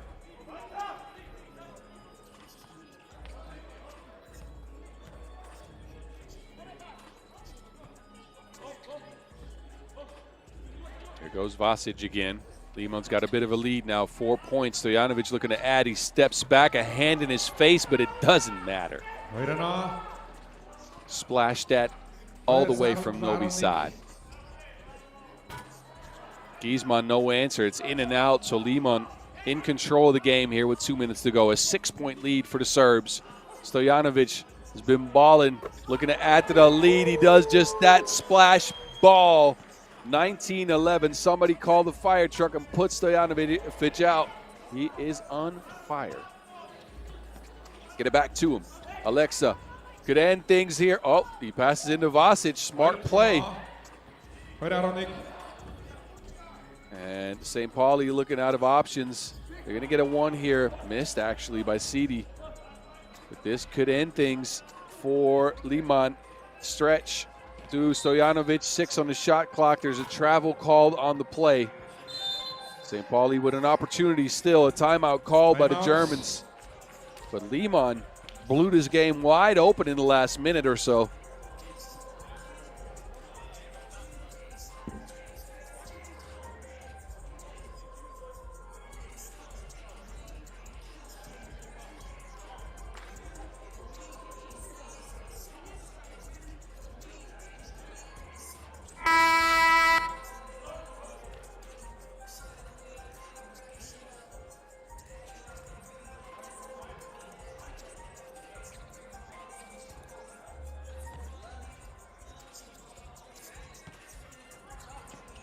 St. Pauli. They get a 1. Easy dunk by Miles. And again, Liman could be ending things here. Milutinovic with the Wilson in hand. There's Vasic, lines up a 2, back rim. Big board, Agiaman. There's Giesman making the score more respectable.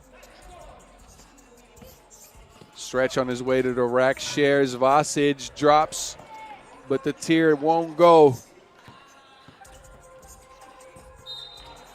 Oh, and one here. So St. Pauli climbing back in this game.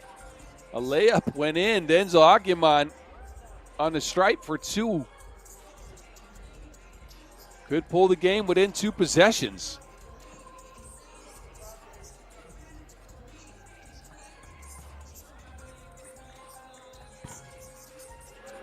First one's out.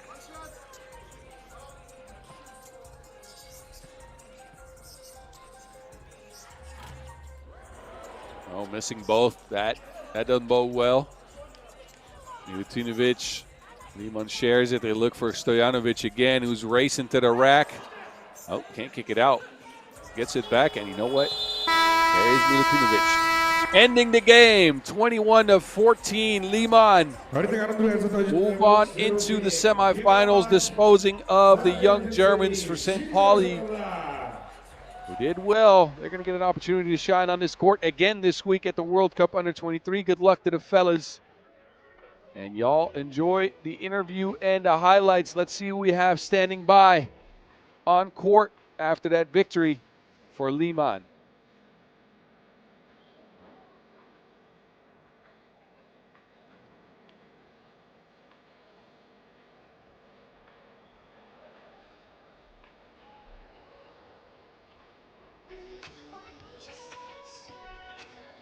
Congrats, and it's nice to see you again in Mongolia. How's the game? First, I can say that Mongolia is special place, special country for us. Our journey started here back in 2017, where we won our second challenger. So we always a pleasure to be back here. Thank you, fans. Thank you, Mongolia. Thank you. Thank you.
So the semifinals are set.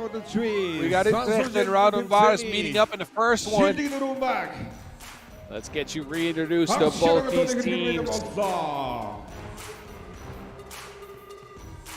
3 more 10-minute sprints until we know who will qualify to the Abu Dhabi Masters and who will go home with that big bag of prize money. We'll meet Utrecht first. They took care of Partizan in their quarterfinals. 7 points from Shea Adetunji, as well as 7 points for Norbert Telissen. This is Shea right there coming out. 5 of 5 from inside the arc. Did not miss. It is only shot from outside the arc as well. There's Norbert Telissen, the Olympian male on the horse. Looking grungy in the middle. And Daan van Tilburg rounding out the 4 fellas from the Netherlands. Another semifinal run for them. Can they translate this into a finals run for once? We will see. They're taking on a hefty opponent. And with hefty, I mean the largest human being in this entire tournament of 3x3. It's the Lithuanian Aurelius Pukelis. There he goes. 6 points for him in the semifinals win over Ulaanbaatar. He's joined by Pauli Speljavičius, Evaldas Jagas, Evo Knievel, and flight mode, Modestas Kumpis. And Raudondvaris have had close game after close game. Their margin of victory combined in this tournament is 3. Won the first game by 1, lost the game by 2, and won the last game by 1 as well. Actually, the margin of victory is 2 total. I don't know. I don't know why I got the 3. Anyway.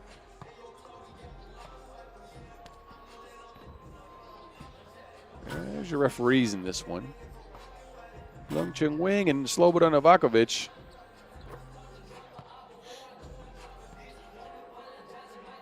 So Raudondvaris come in with the same record as Utrecht in the standings. 3-2 for both these squads, so they lost their tally. Utrecht has scored more points. That might matter in the case of, well, it might not matter because these teams are playing each other in the semifinals. My calculations are a little bit off. I'm sorry. The other semifinal features 2 unbeaten teams. These teams, again, have already had a loss.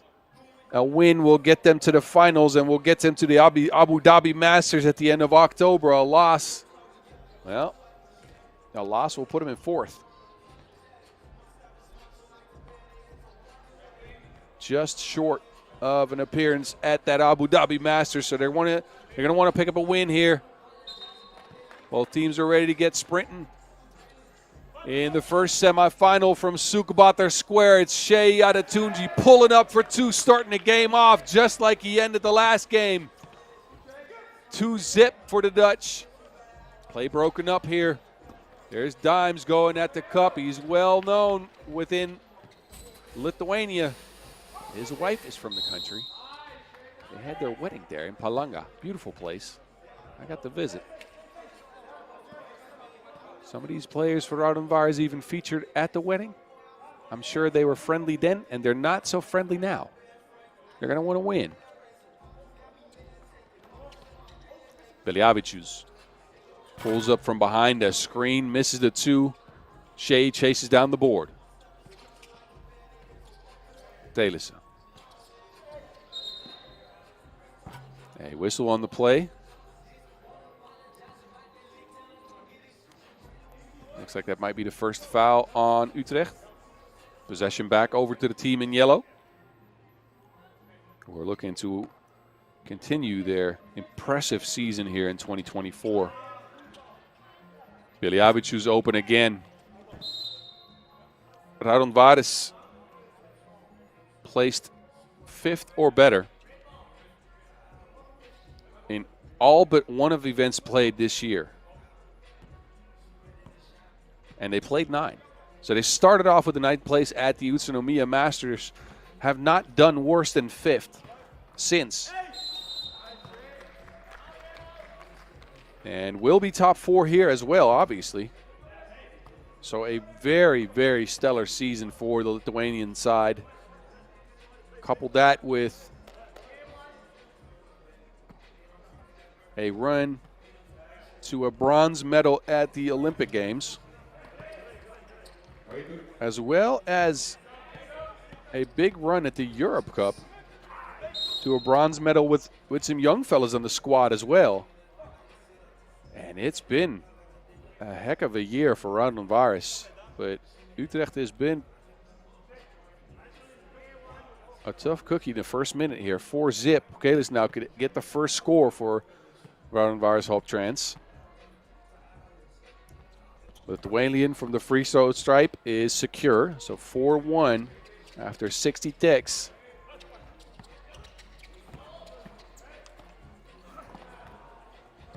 Adetunji missing the shot. Can't get it up over the outstretched arms of Pukelis. Pukelis now wrapped up. That is a mismatch. And Raudondvaris is going to look to exploit that mismatch. Every time Olise Adetunji steps on the court, they're going to try to get Pukelis switched onto him. Kumpis going into Van der Horst. That shot goes as well. An and 1 for flight mode.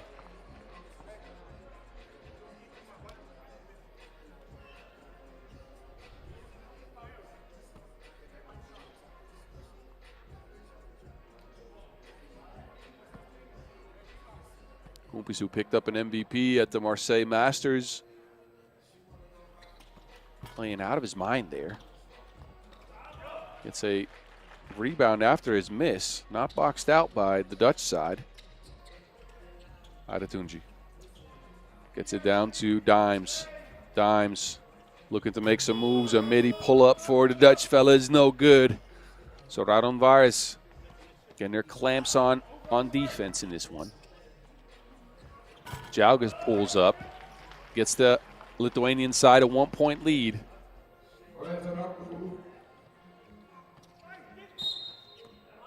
And another foul, this time on Raudondvaris. Utrecht already racked up 5 early on in the game. That's a lot. That is a lot early on. You've been at it for 2 minutes. There's Norbert underneath the basket. Finishing up and over Pukelis. Talis is deceptively tall, I apologize.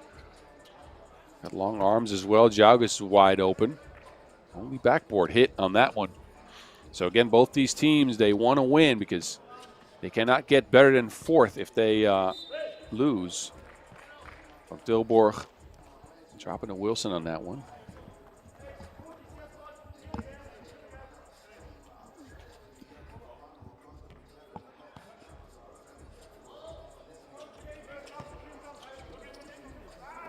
Pukelis to Jaugas, pretty play, easy dunk. And another foul on Raudondvaris.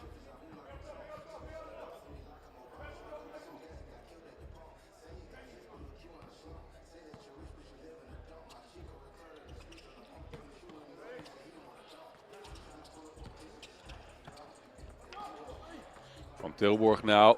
Can't get it up and in. Bediavicius underneath the basket scores. So Raudondvaris, after a 4-zip start, now on a 7-1 run in the last minute of action. Minute and a half maybe. Whistle on the play here. And the first TV timeout. That is foul number 4 on Raudondvaris. So a turnover on the Hoptrans squad.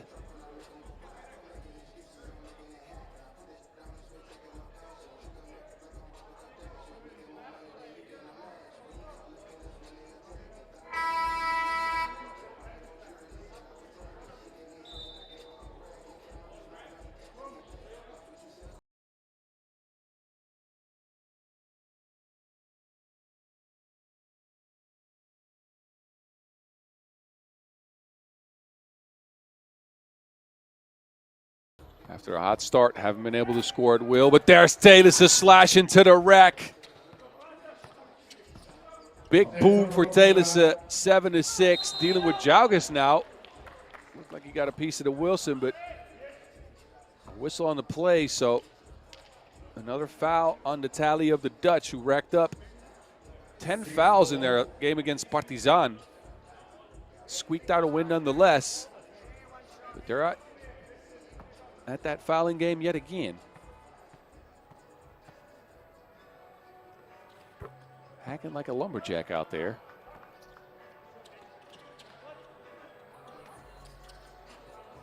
Van Tilburg.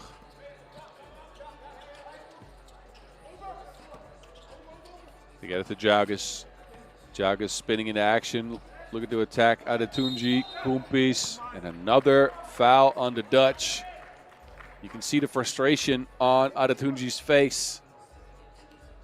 Got caught reaching in, and flight mode smartly jumped up and tried to attempt a shot, which means 2 freebies coming up. The 7th foul on the Dutch. We got 6.5 minutes on the clock.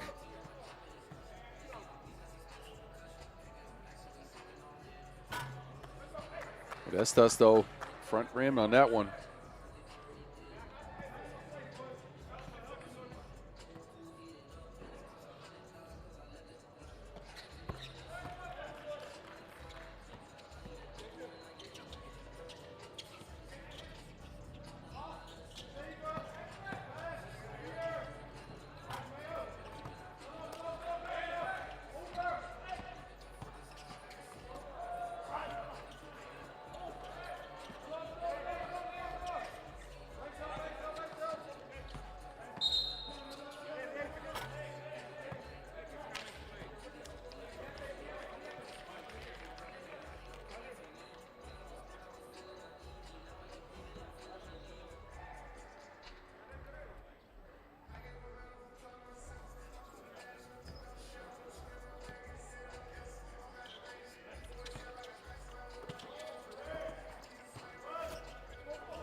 There's Norbert underneath, 7-9.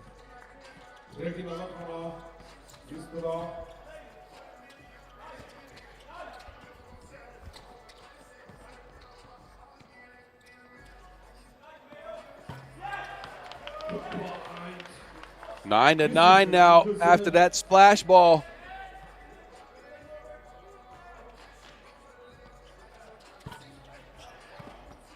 A miss then by Beljavic, picked up by Dimes. Close to the 5-minute mark. Dimes kicks it out. Van Tilburg wide open. 2 up but none down.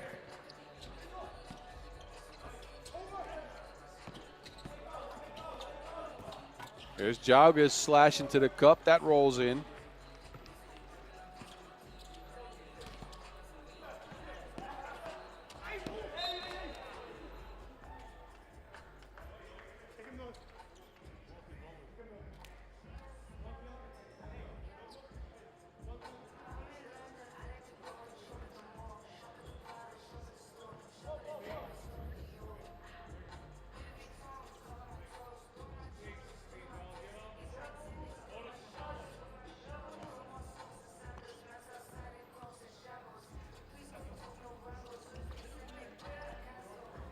Norbert wide open. It's up, but not in.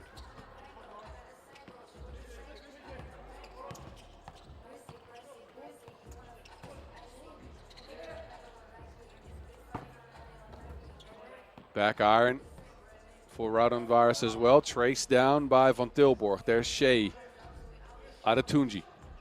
7 on the shot clock. Looking to move. Steps all the way back. That shot is off the mark, though. Utrecht stuck at 9 for now. Pukelissen gets it to 11 for Raudondvaris. Approaching the 4-minute mark. Telissen catches underneath. Flight mode on the floor. Telissen with the bucket. It's 11-10. Will be slow to get up. It is moving again, though. Jaugas in possession. The mismatch down there. Pukelissen. Foul on the floor, but that is number 8 on Utrecht. So 2 free throws coming up for the Lithuanian, who was held up by Adetunji.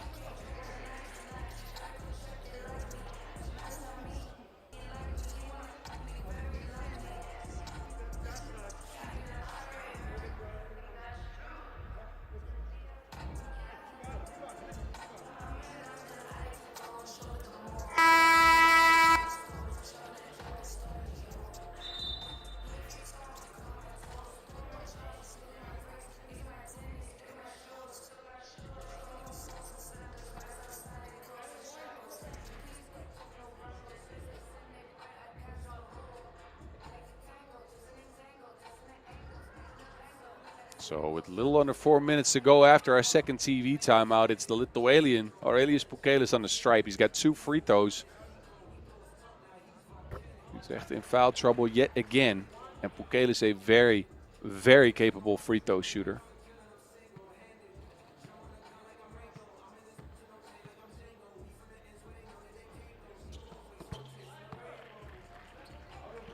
And a 3-point lead as a result after those freebies. Adetunji speeding to the rack, switching hands, gets that one to drop. 13-11. There's Pukelissen again. This time he's got Dimes to face. Doesn't want to post him up. Beljavic fouled on the baseline. Adetunji keeps racking up these fouls for the Dutch. 2 free throws again for the Lithuanians. 9th foul on Utrecht as well. They could get close to the double bonus yet again. Adetunji will take a seat for now.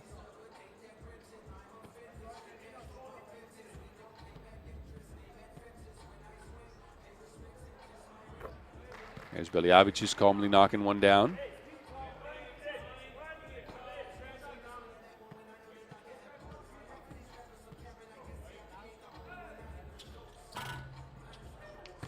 And the second one's a miss. Dimes comes away with the Wilson.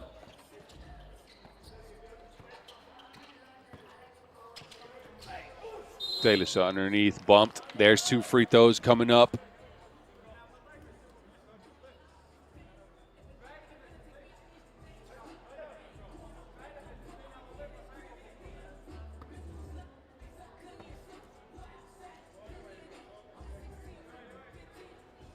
So Norbert could pull the game within a point here. Both teams now in foul trouble with 3:30 to go. First one's a make.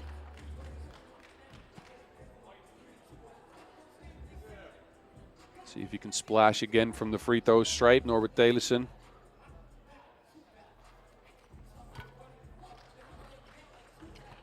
Pulls his team back within a point. So even though Utrecht is in foul trouble, they're still in this game now. Modestus Koempis in possession. Jaugas underneath, easy finish.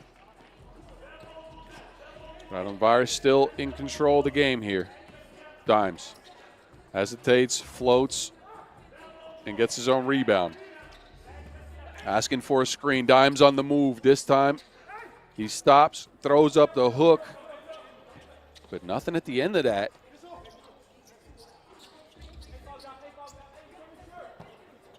Jaugas underneath the basket again. He can connect on the hook shot as well. Raudondvaris, the best rebounding team in the field, showing off their offensive rebounding capabilities here. Beliavicius fading on the shot. Traced down by Van Tilburg.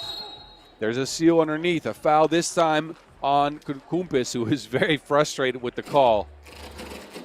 2 free throws coming up for Telissen yet again, who could tie the game this time. He hit his last 2.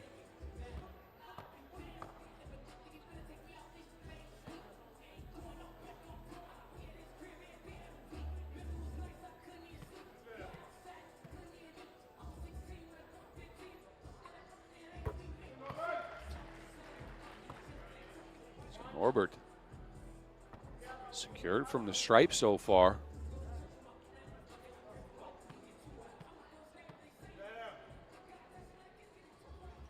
And the second one.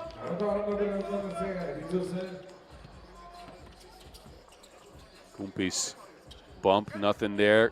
Bukelis, an easy layup. Utrecht not challenging the shot. Can't be physical with him anymore. They are at the double bonus. Norbert on the other end misses. Good defense there by Koempis. We're approaching the 2-minute mark in a very tight semifinals game here.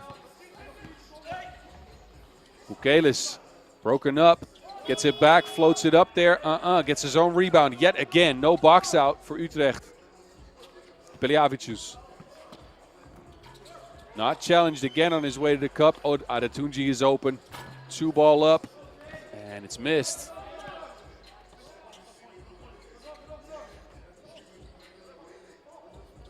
So back to Raudondvaris. Hoptrans, flight mode, floats it up there. There's some bodies on the floor.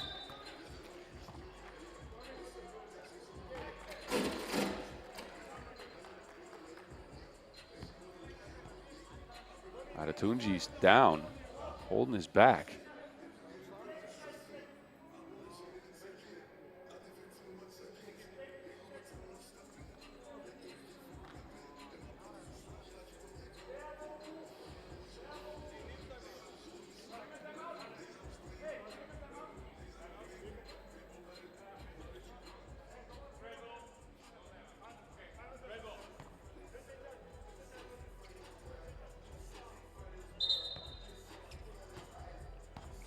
All right, so Adetunji will take a seat. Utrecht in possession. They're looking at a 3-point deficit here. Dimes, can he get his squad back? A 2-pointer would help.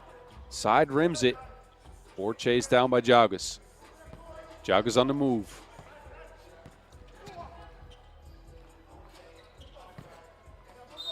And it's out of bounds.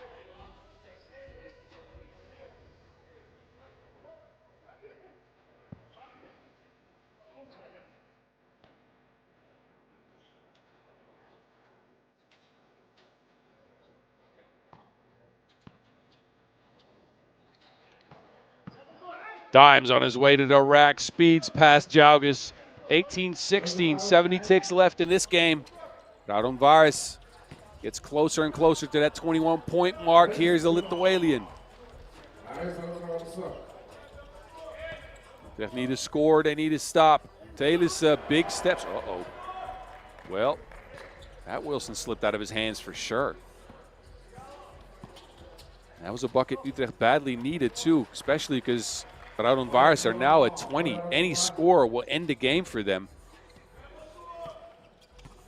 Time ran off the clock. It's Dimes now looking for a 2-ball.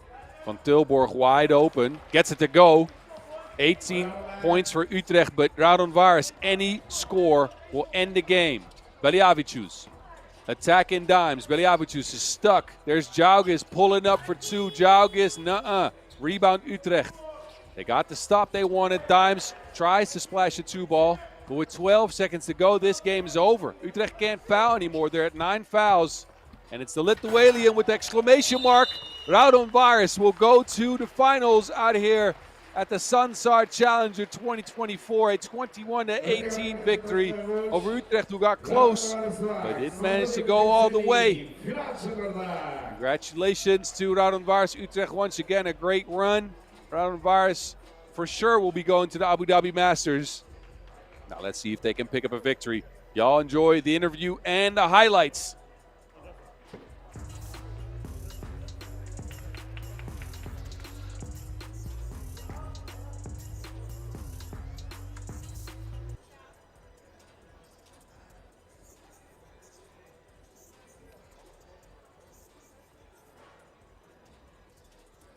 Okay, congrats, and you guys played against one of the strongest team in this competition. How was the game?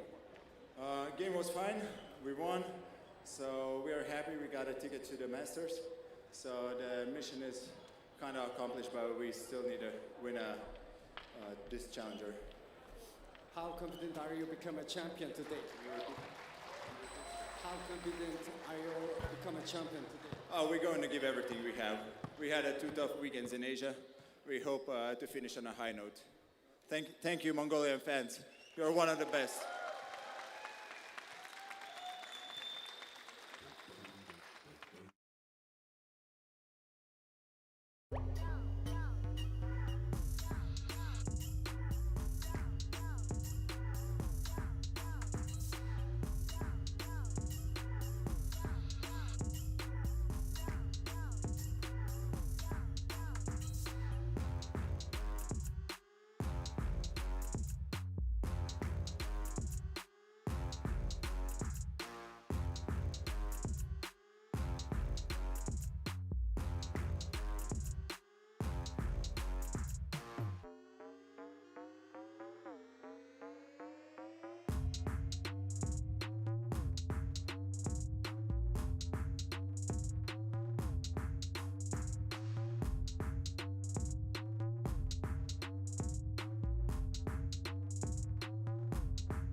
So this is your bracket so far. We know one of the finalists is Raudondvaris Hoptrans. Who will join them? Will it be Dusseldorf, LFDY, or is it Liman coming through yet again? Second semi-final on deck. Let's get you reintroduced to both teams. It's Liman coming out first. Number 3, Niklas Kropp.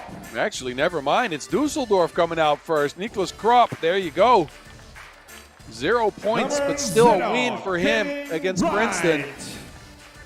Kevin Bryant was big on the boards, 5 rebounds to lead his squad again. But this man, Leon Verteeg, had a 15-burger. 15 points for Verteeg against Princeton, which is wild. We knew he was hot, but I didn't think it was that much. Wendler, a big part of this squad as well. But Verteeg looking to lead his team into their first finals of the season. Another 15 would help. I'm going to go ahead and say that might be, oh, it might be inside the realm of possibilities. There is Marko Stefanovic. Stretch, we like to call him. He's got his long arms with him. The man can scratch his ankles and tie his shoes without bending. And there is your leading scorer for their quarterfinals. 9 points for Stojanovic. Went 3 of 7 from long range in a win over St. Pauli. Number 2, Milutinovic and Vasic round out Liman, 4 players. And the Serbs looking to excel at the challenger stage yet again. Already have 3 challenger wins under tally this year.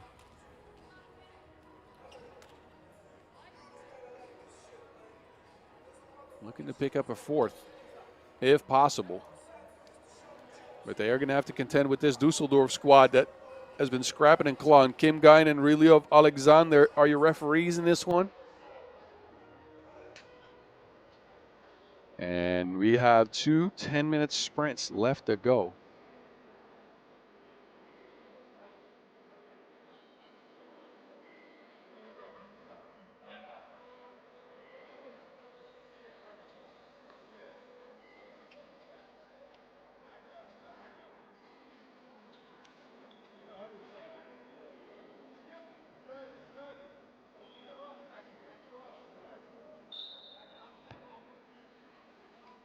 And here we go. Liman will start us off. And again, you know what play is coming. That's the high post look that we've grown accustomed to. And Stojanovic getting a bucket early. Also, Stojanovic getting a warning early. Actually, a foul.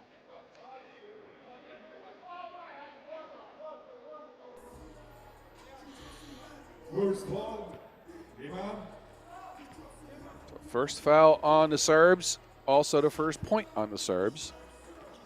Now it's Dusseldorf. Verteeg is wide open.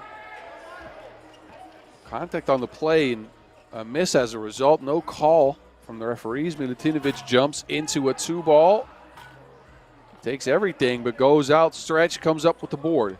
There's Stojanovic open for a drive. Missing the layup. Krop playing at his own speed. Verteeg crossing up. Stretch. He got him lost. Like no Google Maps. 2-1.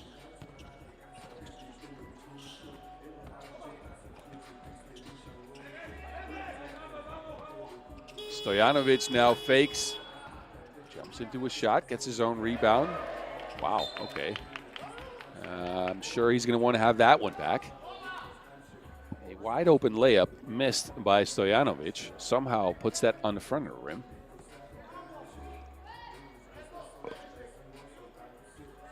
Fresh 12, though, for Liman as that went out of bounds off of Dusseldorf.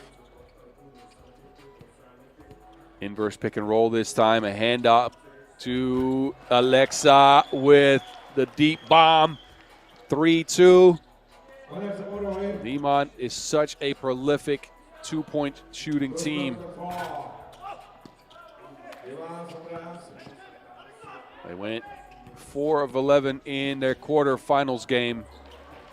Again, 3 of those 4 coming by the hand of Alexa Stojanovic. Bryant. Nothing there. Gets it back to Verteeg. Verteeg has to pull up shot clock. And Bryant comes away with the board but loses to Wilson.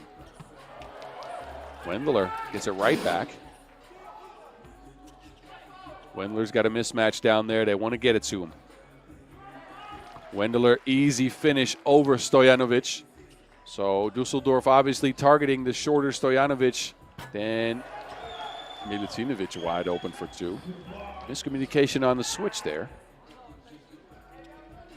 And again, none of these Liman players you want to leave open. They are all very capable shooters. Verteeg fouled on the shot. So Vasic stuck close, but a little too close. Not in agreement with the referees, but not often the player is.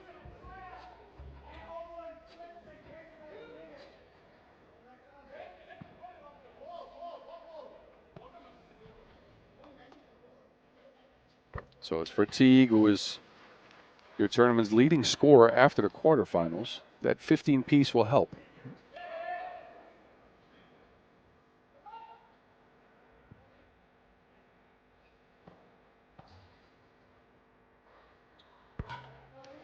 And second free throw is good as well. 6-5 game.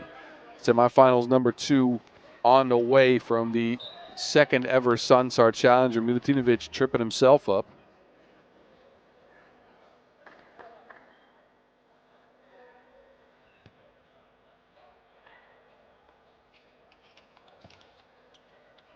There's Wendler.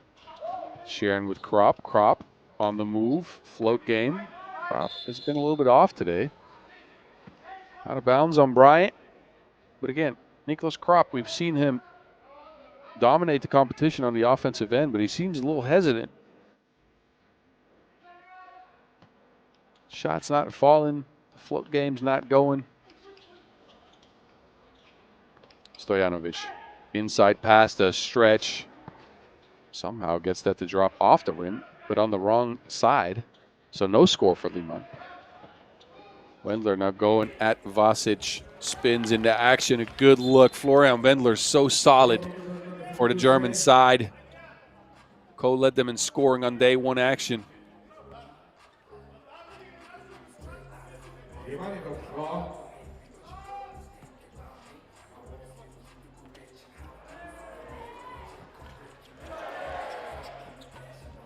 And after a few tries, there's another bucket on the board.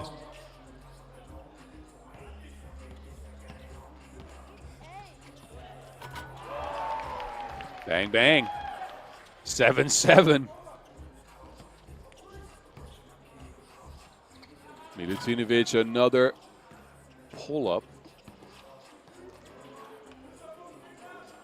There's Krop with a very deep 2. Bryant trying to chase down the rebound. Almost ends up in the crowd.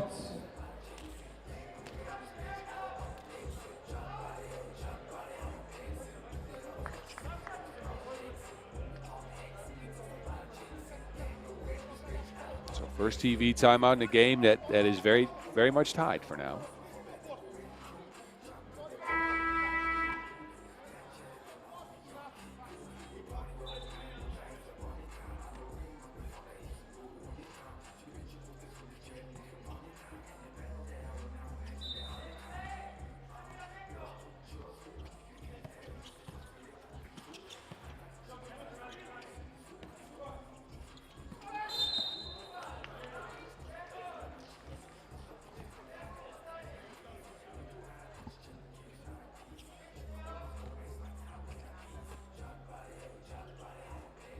Here goes Stojanovic again, pulls up from the deep end, splash ball. Stojanovic very comfortable with his role in the squad with Kojic not being there. There's an answer though for Teague. Just what the doctor ordered, another 2-ball.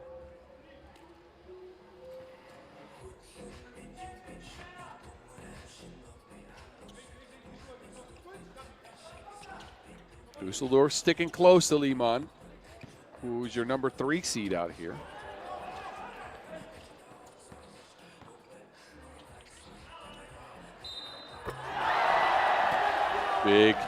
Big shot again by Teague, who's been on a tear today.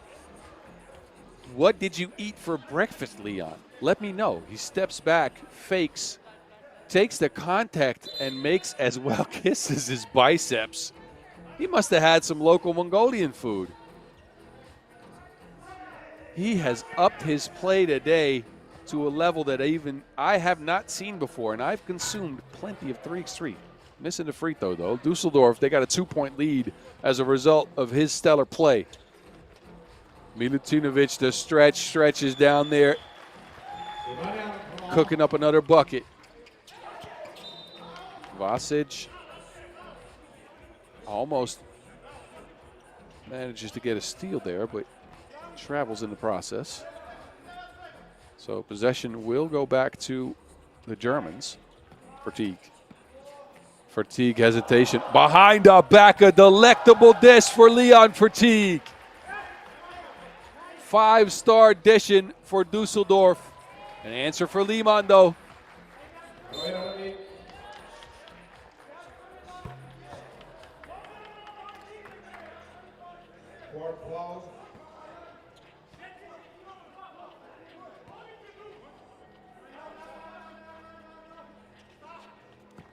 There is Fatigue again. He pulls up from the mid-range this time. It rolls off the rim. Wendler can't get his hands on it. Now Wendler has to deal with the manimal. 5 minutes left in this semifinal. Both teams are already assured of a spot at the Abu Dhabi Masters, as they have not lost a game in the tournament. Loser will automatically come in third. They will have a better record than Team Utrecht, who lost in the other semifinal. So we will see these teams at the Masters. Now it's just a matter of, can they get to the finals? Oh, upgraded to an unsportsmanlike. So Liman at 6 fouls. Dusseldorf very, very disciplined, only at 1.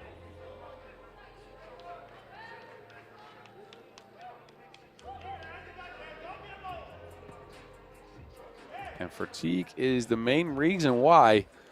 Steps to the stripe now for 2 more. And again, this young fella, he had already been showing out in 2024, but he is really stepping up his game in this challenger. Again, going up another level. Might be a bit of frustration on his end of not being able to play here later on in the week in the Under-23 World Cup. Not selected for Team Germany to appear in that tournament. For sure proven that he might belong on the squad. Again, I'm not the coach for the German team, so that selection process is out of my hands. But all a player can do when not selected is try to prove himself. Travels this time, though.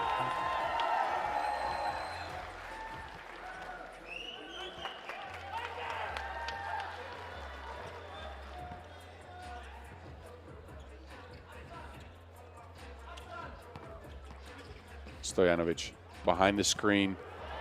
Oh, stretches on the floor. He gets it back to Stojanovic, who lost his defender. We're tied at 14. Bryant receiving a pass underneath. There's a couple of hands in there. Bodies are all over the floor. Everybody's diving on the Wilson.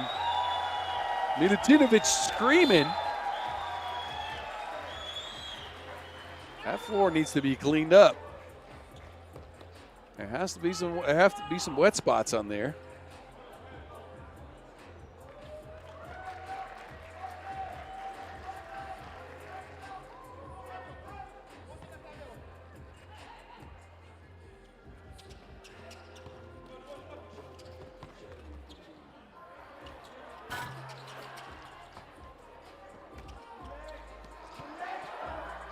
Bryant now chasing down to Wilson. There's Kropp.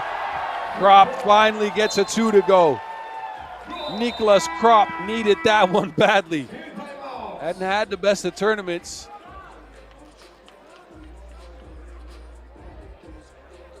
But gets his team a 2-point lead going into the last 4 minutes of action here.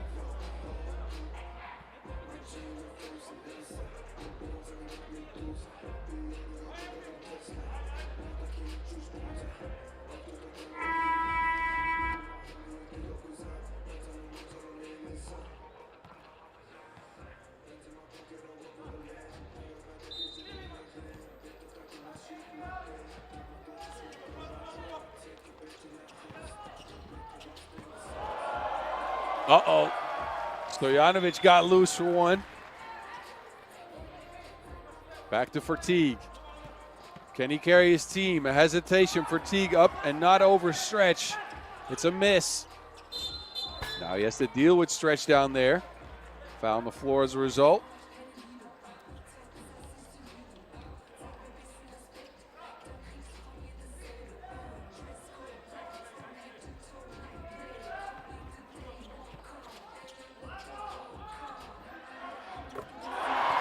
Bang, bang.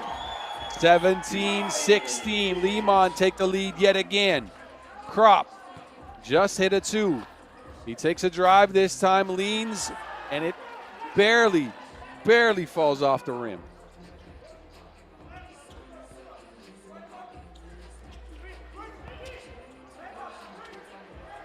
Stretch, another 2 attempt. Shot clock violation.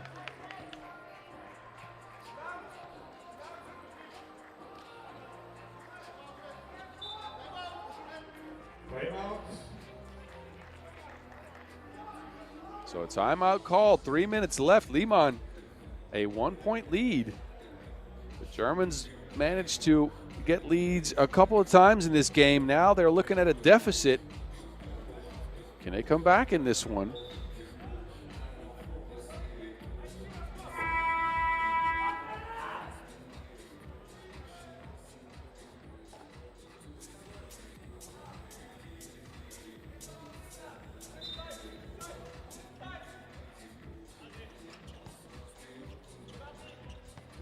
Fatigue.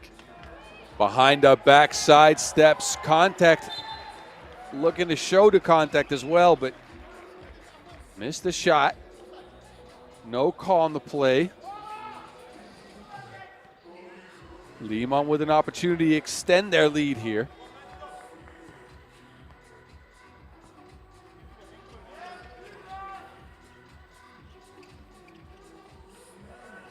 Stretch spins into it too. Was left by all the defenders. And then a 7th foul on Liman very quickly after that bucket. So Liman at 19, but Fatigue could pull back within 1.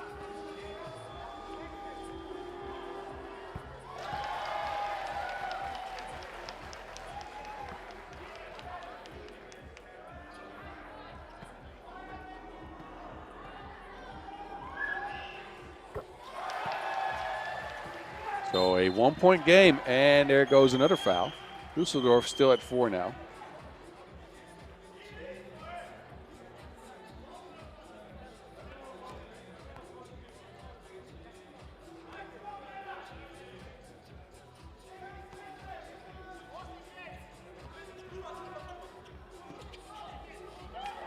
Stretch could end things with this one. Front rim, gets his own rebound.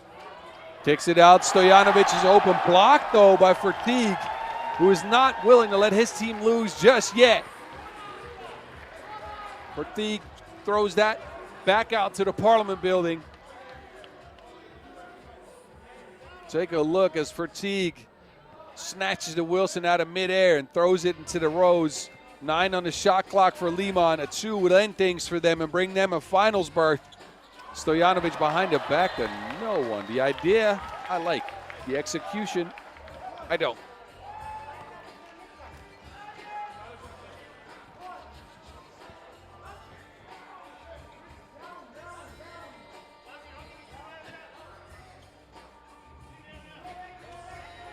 There's Krop.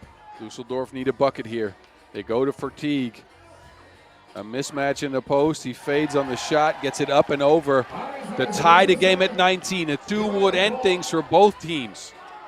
Who is going to go to the finals of this Sansar Challenger? Bodies on the floor. Milutinovic gets a layup. Krop is open for 2. He launches one. Krop, oh, it's in and out. Fatigue chases down the board. Hounded by Stojanovic. He's looking for space. Gets it to the corner, fades away on the shot. It's missed. Picked up by Krop. Fresh 12 for the Germans. Wendler opts to take a 1, smashes it with 2 hands. The game is tied at 20. And it is a nail-biter, ladies and gentlemen, who will move on to the finals out of here in Mongolia. Liman with a fresh possession. 12 seconds to work with for the Serbs. It's Vasic. And they get it to Milutinovic, but it's picked up. Fatigue with the quick hands. Now Fatigue looking to go in and out to the rack. Bumps, and it's out of bounds. The young fellow lost to Wilson. And it's back to the Serbs Another fresh 12 to work with. I don't think we're going to get to the end of the game clock here. It's stuck at 127 for now. Stojanovic. Uh-oh. Everybody's losing to Wilson. Tom Hanks is out here on the court. Wilson. Ah, never mind. You know what? Just leave me to my jokes. A timeout on the floor. Time to discuss tactics. This is where teams draw up a play to try to see if they can get an easy look. But look again, this is the score that tied things up at 19. Then we had Milutinovic drive in for the easy layup. And then Wendler said, you know what? I'm done with shooting twos. Let me get one. So the Germans, an opportunity here to get their first finals berth in this 2024 season. It's Verteeg looking to attack stretch. It's a mid-range pull-up for Leon. No good. Vasic is fouled on the play. That's foul number 5 on the Germans. Smart foul to stop play action. Ryan's telling Verteeg, look, I might have been open. Krop will take a seat. Wendler will step back out there. Now Liman an opportunity. Vasic to Stojanovic. Vasic held up. Good screening play. He had the advantage. Smart foul by Verteeg.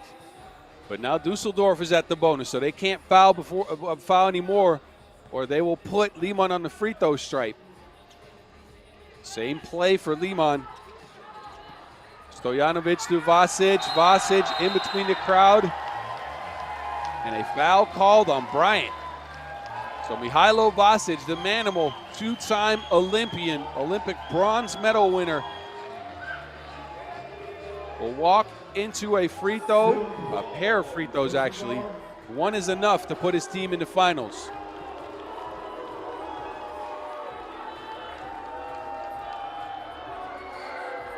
Vasic, front rims the first. Can he get the second one to go down? Or will we extend this game?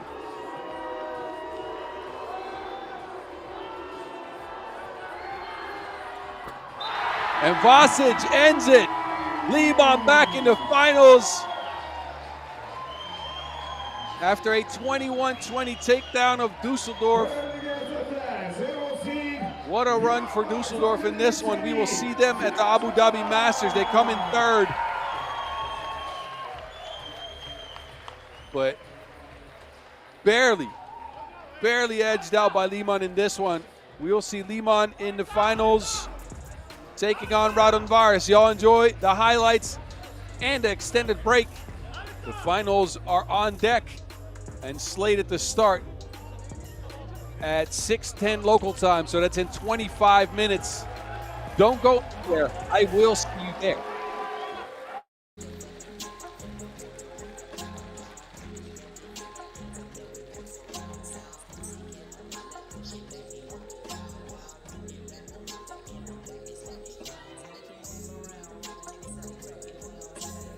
Okay, Andrea, congrats, and what an amazing game. In the last few minutes, you guys created many chances, but lost so many. How was that? Yeah, I mean, at the beginning we were down, so we missed a couple of open layups. And it's not easy when you're chasing the score. So I want to thank the crowd. You gave us wind in our back to come back to this game and win it. Thank you a lot. Yeah, it seems like you have many fans are here. Please say something to them. Yeah, thanks for the support. I mean, this tournament and the tournaments before, we had amazing support from you guys, and I hope we're going to have this in the finals as well. Thank you a lot.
Moment ons início do Ulaanbaatar to score agora do time. Sansar Challenger tim seni.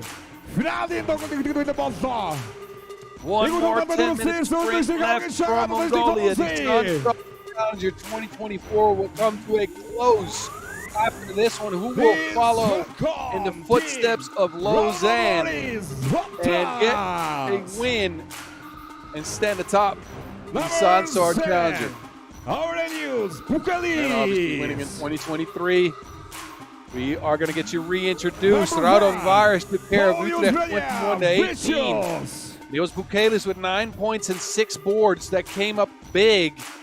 He's joined by Pauli, Jaugas,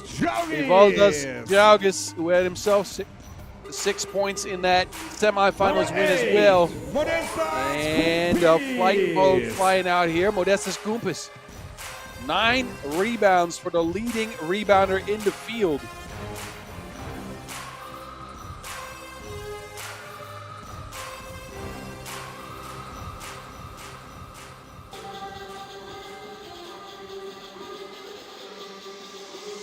They are facing dangerous competition.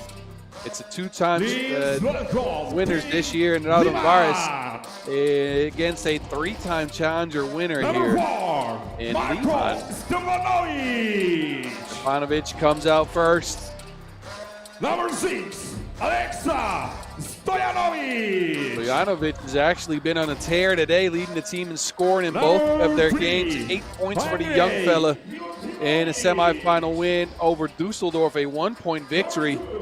Milutinovic and Vasic, his only point, or actually one of his 2 points, coming from the free throw stripe to seal the deal in that game.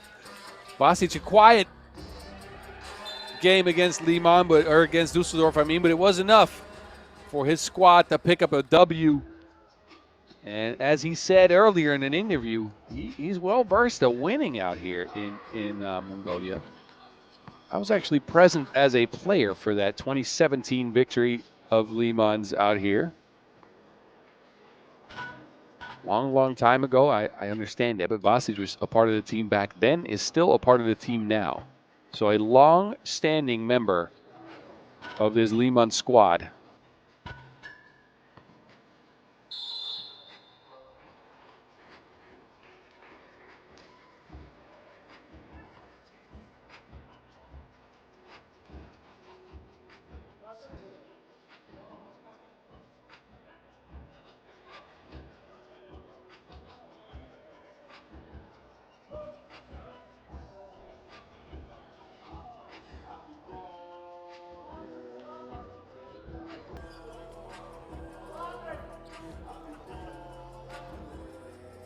So here we go, 10 minutes separate us from knowing who will win the Challenger.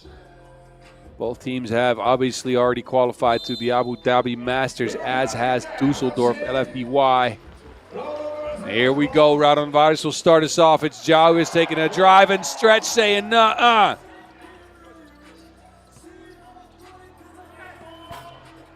Milutinovic missing on the 2.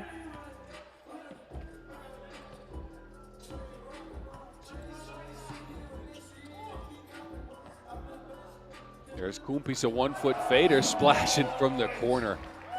What a shot.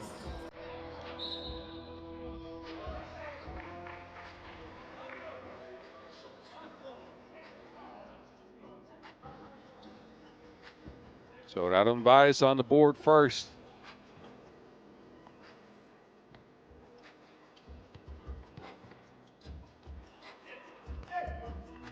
Can Liman stick with the Lithuanians?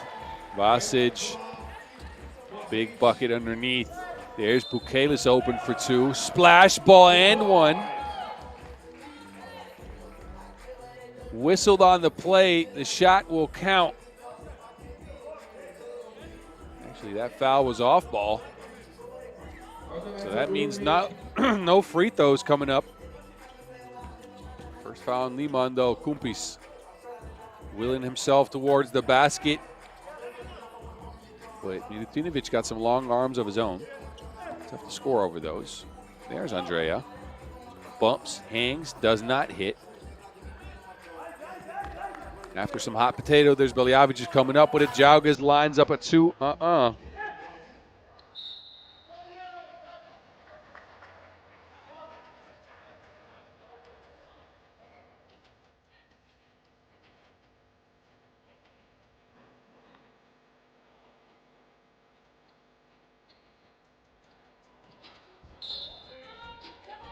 Whistle on the play as one of the Liman players was held up on that screening action.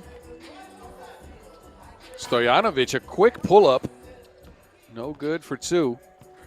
So back to Raudondvaris we go. Jaugas will try another one. Raudondvaris, again, already one challenger win on the season. Liman actually have 3.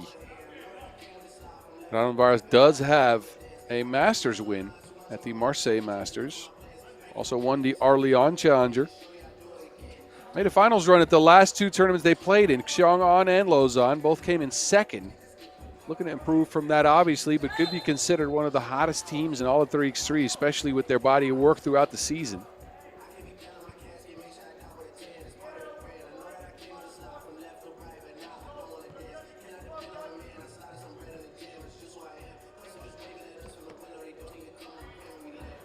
There's Stojanovic again.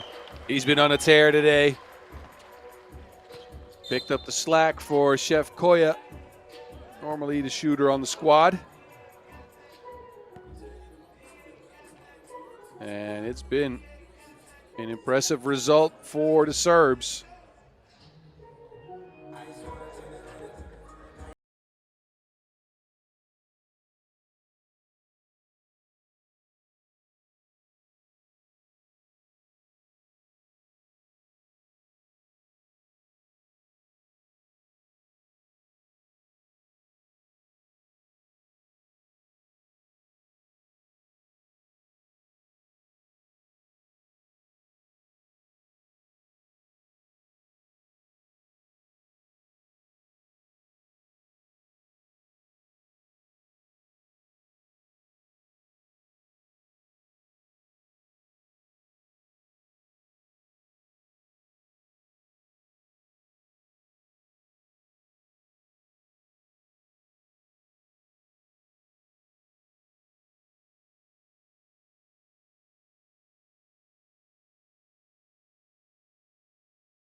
Stojanovic, another look.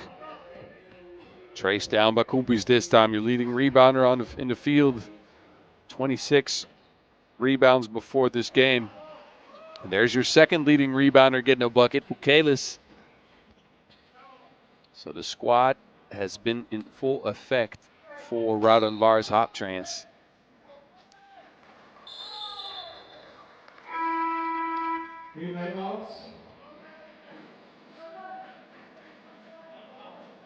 And we've gotten to our TV timeout.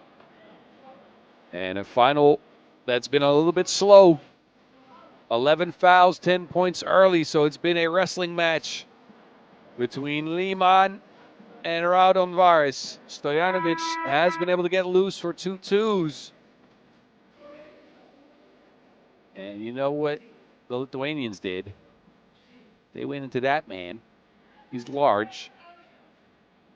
And able to score underneath the basket at will. The Lithuanian. Oh, lob play for Kumpis, but didn't go as planned.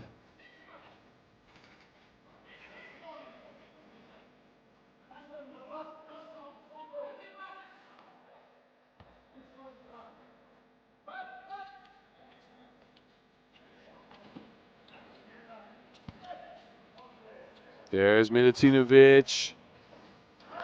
And Vasic with dexterity tipping that one in.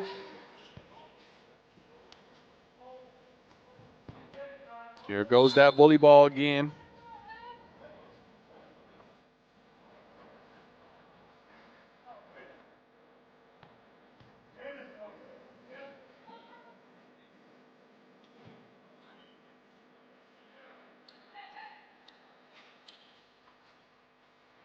Jaugas hangs on to the ball.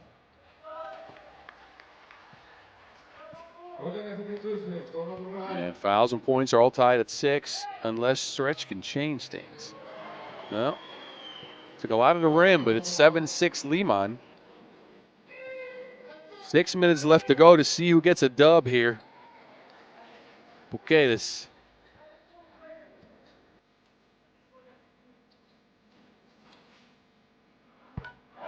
And Stretch lines up a 2. 9-7. Liman shooting coming through yet again. Best shooting, 2-point shooting squad in the tournament. I've hit 18 twos at 38% before this game. They've added 3 so far. Kumpis tries one of his own and gets the game back to the Lithuanian side, 10-9. Picking up some speed here as both teams are at the bonus. They're out of foul, so they can't play as physical anymore.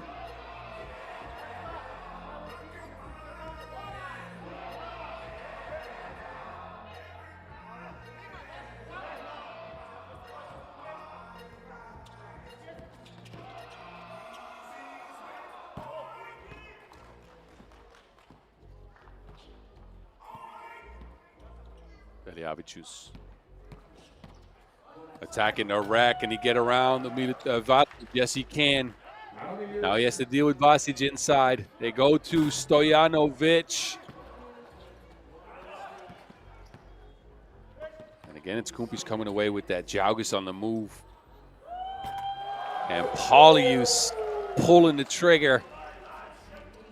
Raudondvaris looking in good shape here, 13-9. Milutinovic, easy layup. And they take a warning. Vasic tapping that ball away. Knew very well that he had a warning left to give. And with left to give, I mean, if you tap the ball away like that, you play defense in the key.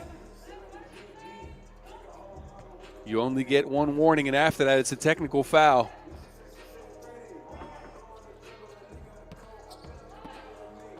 Bukelis almost lost to Wilson on his way. Good defense by Vasic, who stumbles. Bukelis comes open for 2 because of it. Somehow ended up with a 2 ball, but it works. 15-10. Stretch. 1 point down for the Serbs.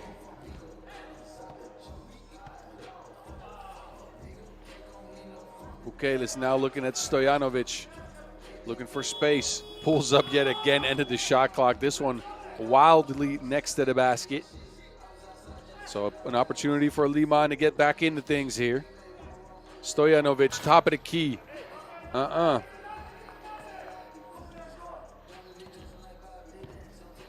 Kumpis running into traffic and takes a step too many. Took that running part a little bit too literally.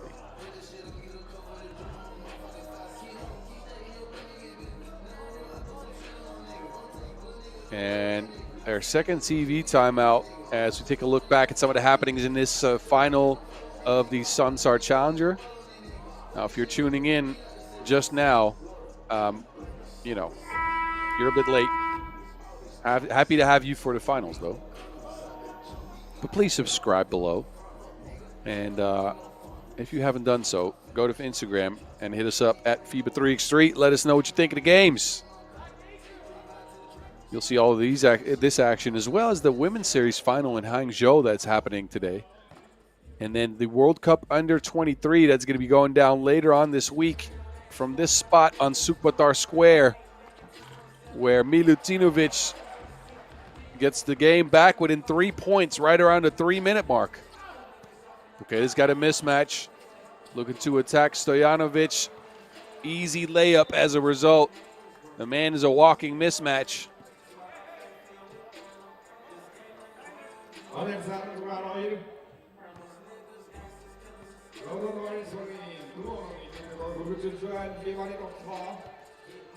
High post action again for the Serbs. Alexa to stretch. Uh-oh. Uh-oh. Yeah, he's going to want that one back. Front of the rim.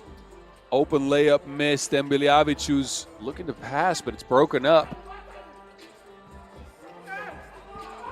There's stretch. Another miss. This time he gets his own board.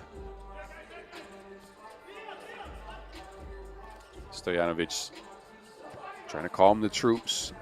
Going at stretch. This time he gets that layup. Took him a couple of tries. You can see the fellas are tired. It's been a long 2 days of competition, and this final, especially at this altitude, third game of the day gets you tired. That is a splash ball. 18-13. Stojanovic looking to get his team back into things. That miss is tipped in. But you can see the game slowing down. His fatigue is coming into play. Biljavicic is not showing any signs of slowing down. 20-14 Raudondvaris right at the brink. And a misfire from Stojanovic will give them possession and an opportunity to get.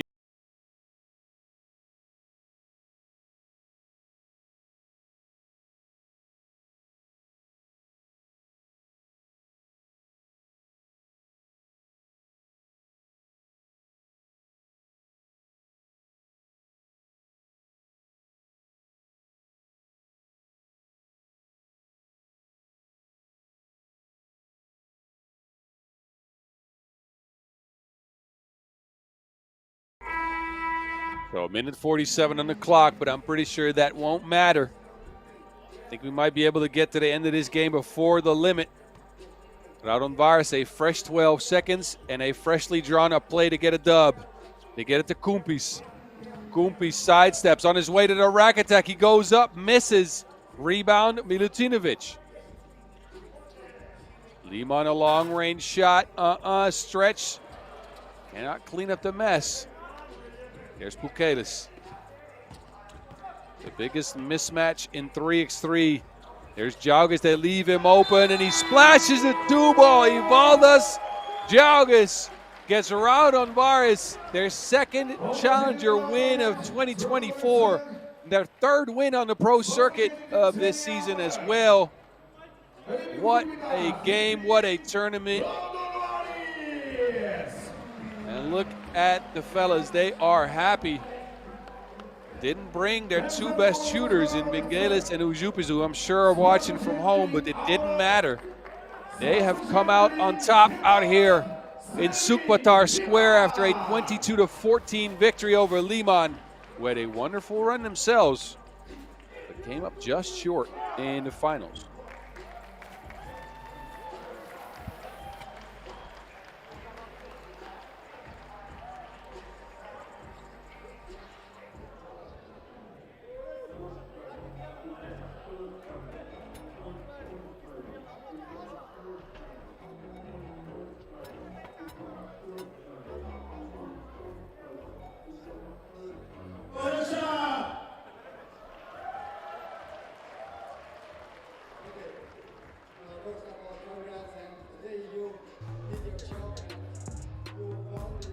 Challenger, congrats. Thank you. It was a tough 2 days. Actually, it was tough 2 weeks in Asia, but we were very happy that we finished on a high note, like I said before. Thank you, Mongolia. Thank you for welcoming us every time. So warm. It's good to be back every time here. Thank you. Okay, thank you. Enjoy the moment. Thank you.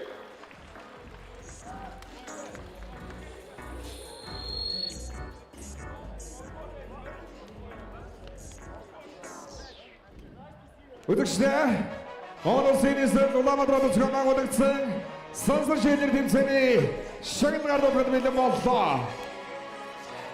Sansar Challenger timseli MVP Challenger number 7. Oh, here we go. They already got the MVP trophy. There you go. The Lithuanian Aurelius Pukelis. Heck of a tournament for him. Averaged over 7 points per game. Coupled that with over 5 rebounds per game for the Lithuanian giant. His long-range shooting was prolific and necessary, especially in that last game when he kept knocking down 2 after 2 after 2 to get the finals win. And look at that smile. You don't often see that with Pukelis, your MVP of the FIBA 3x3 Sansar Challenger here in 2024, joined by his team, Raudondvaris. Number 2 seed to start the tournament, but came out on top in this one. They went they lost in Pool B to Dusseldorf LFDY. Picked up a needed win over his Afghan sign score. Then edged out Ulaanbaatar, the local favorites, in the quarterfinals. Got the best of Utrecht in the semis. And beat down on Liman in the finals. And there is the Ginyu Force pose. You've seen him do this plenty of times. Congratulations to Raudondvaris. What a tournament. Well played by the Lithuanian fellas. Well-deserved moment in the spotlight, and we will obviously be seeing them at the Abu Dhabi Masters in October, as well as Liman and Dusseldorf. Now, I would like to bid you all goodbye, but don't go far, because we have a lot of 3x3 left going this week. Hangzhou, the Women's Series Finals happening today, and we got the Under-23 World Cup coming up, so I'm sure you'll be tuning in. This was Bas Roosendaal from Ulaanbaatar.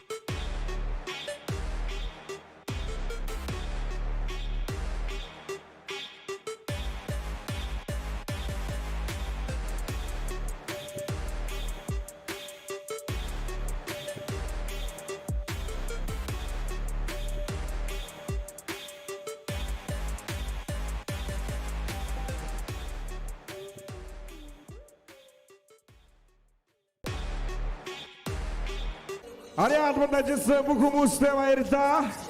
Showtime jodi yakında vayrda. Primes pas ne torsiyon vayrda.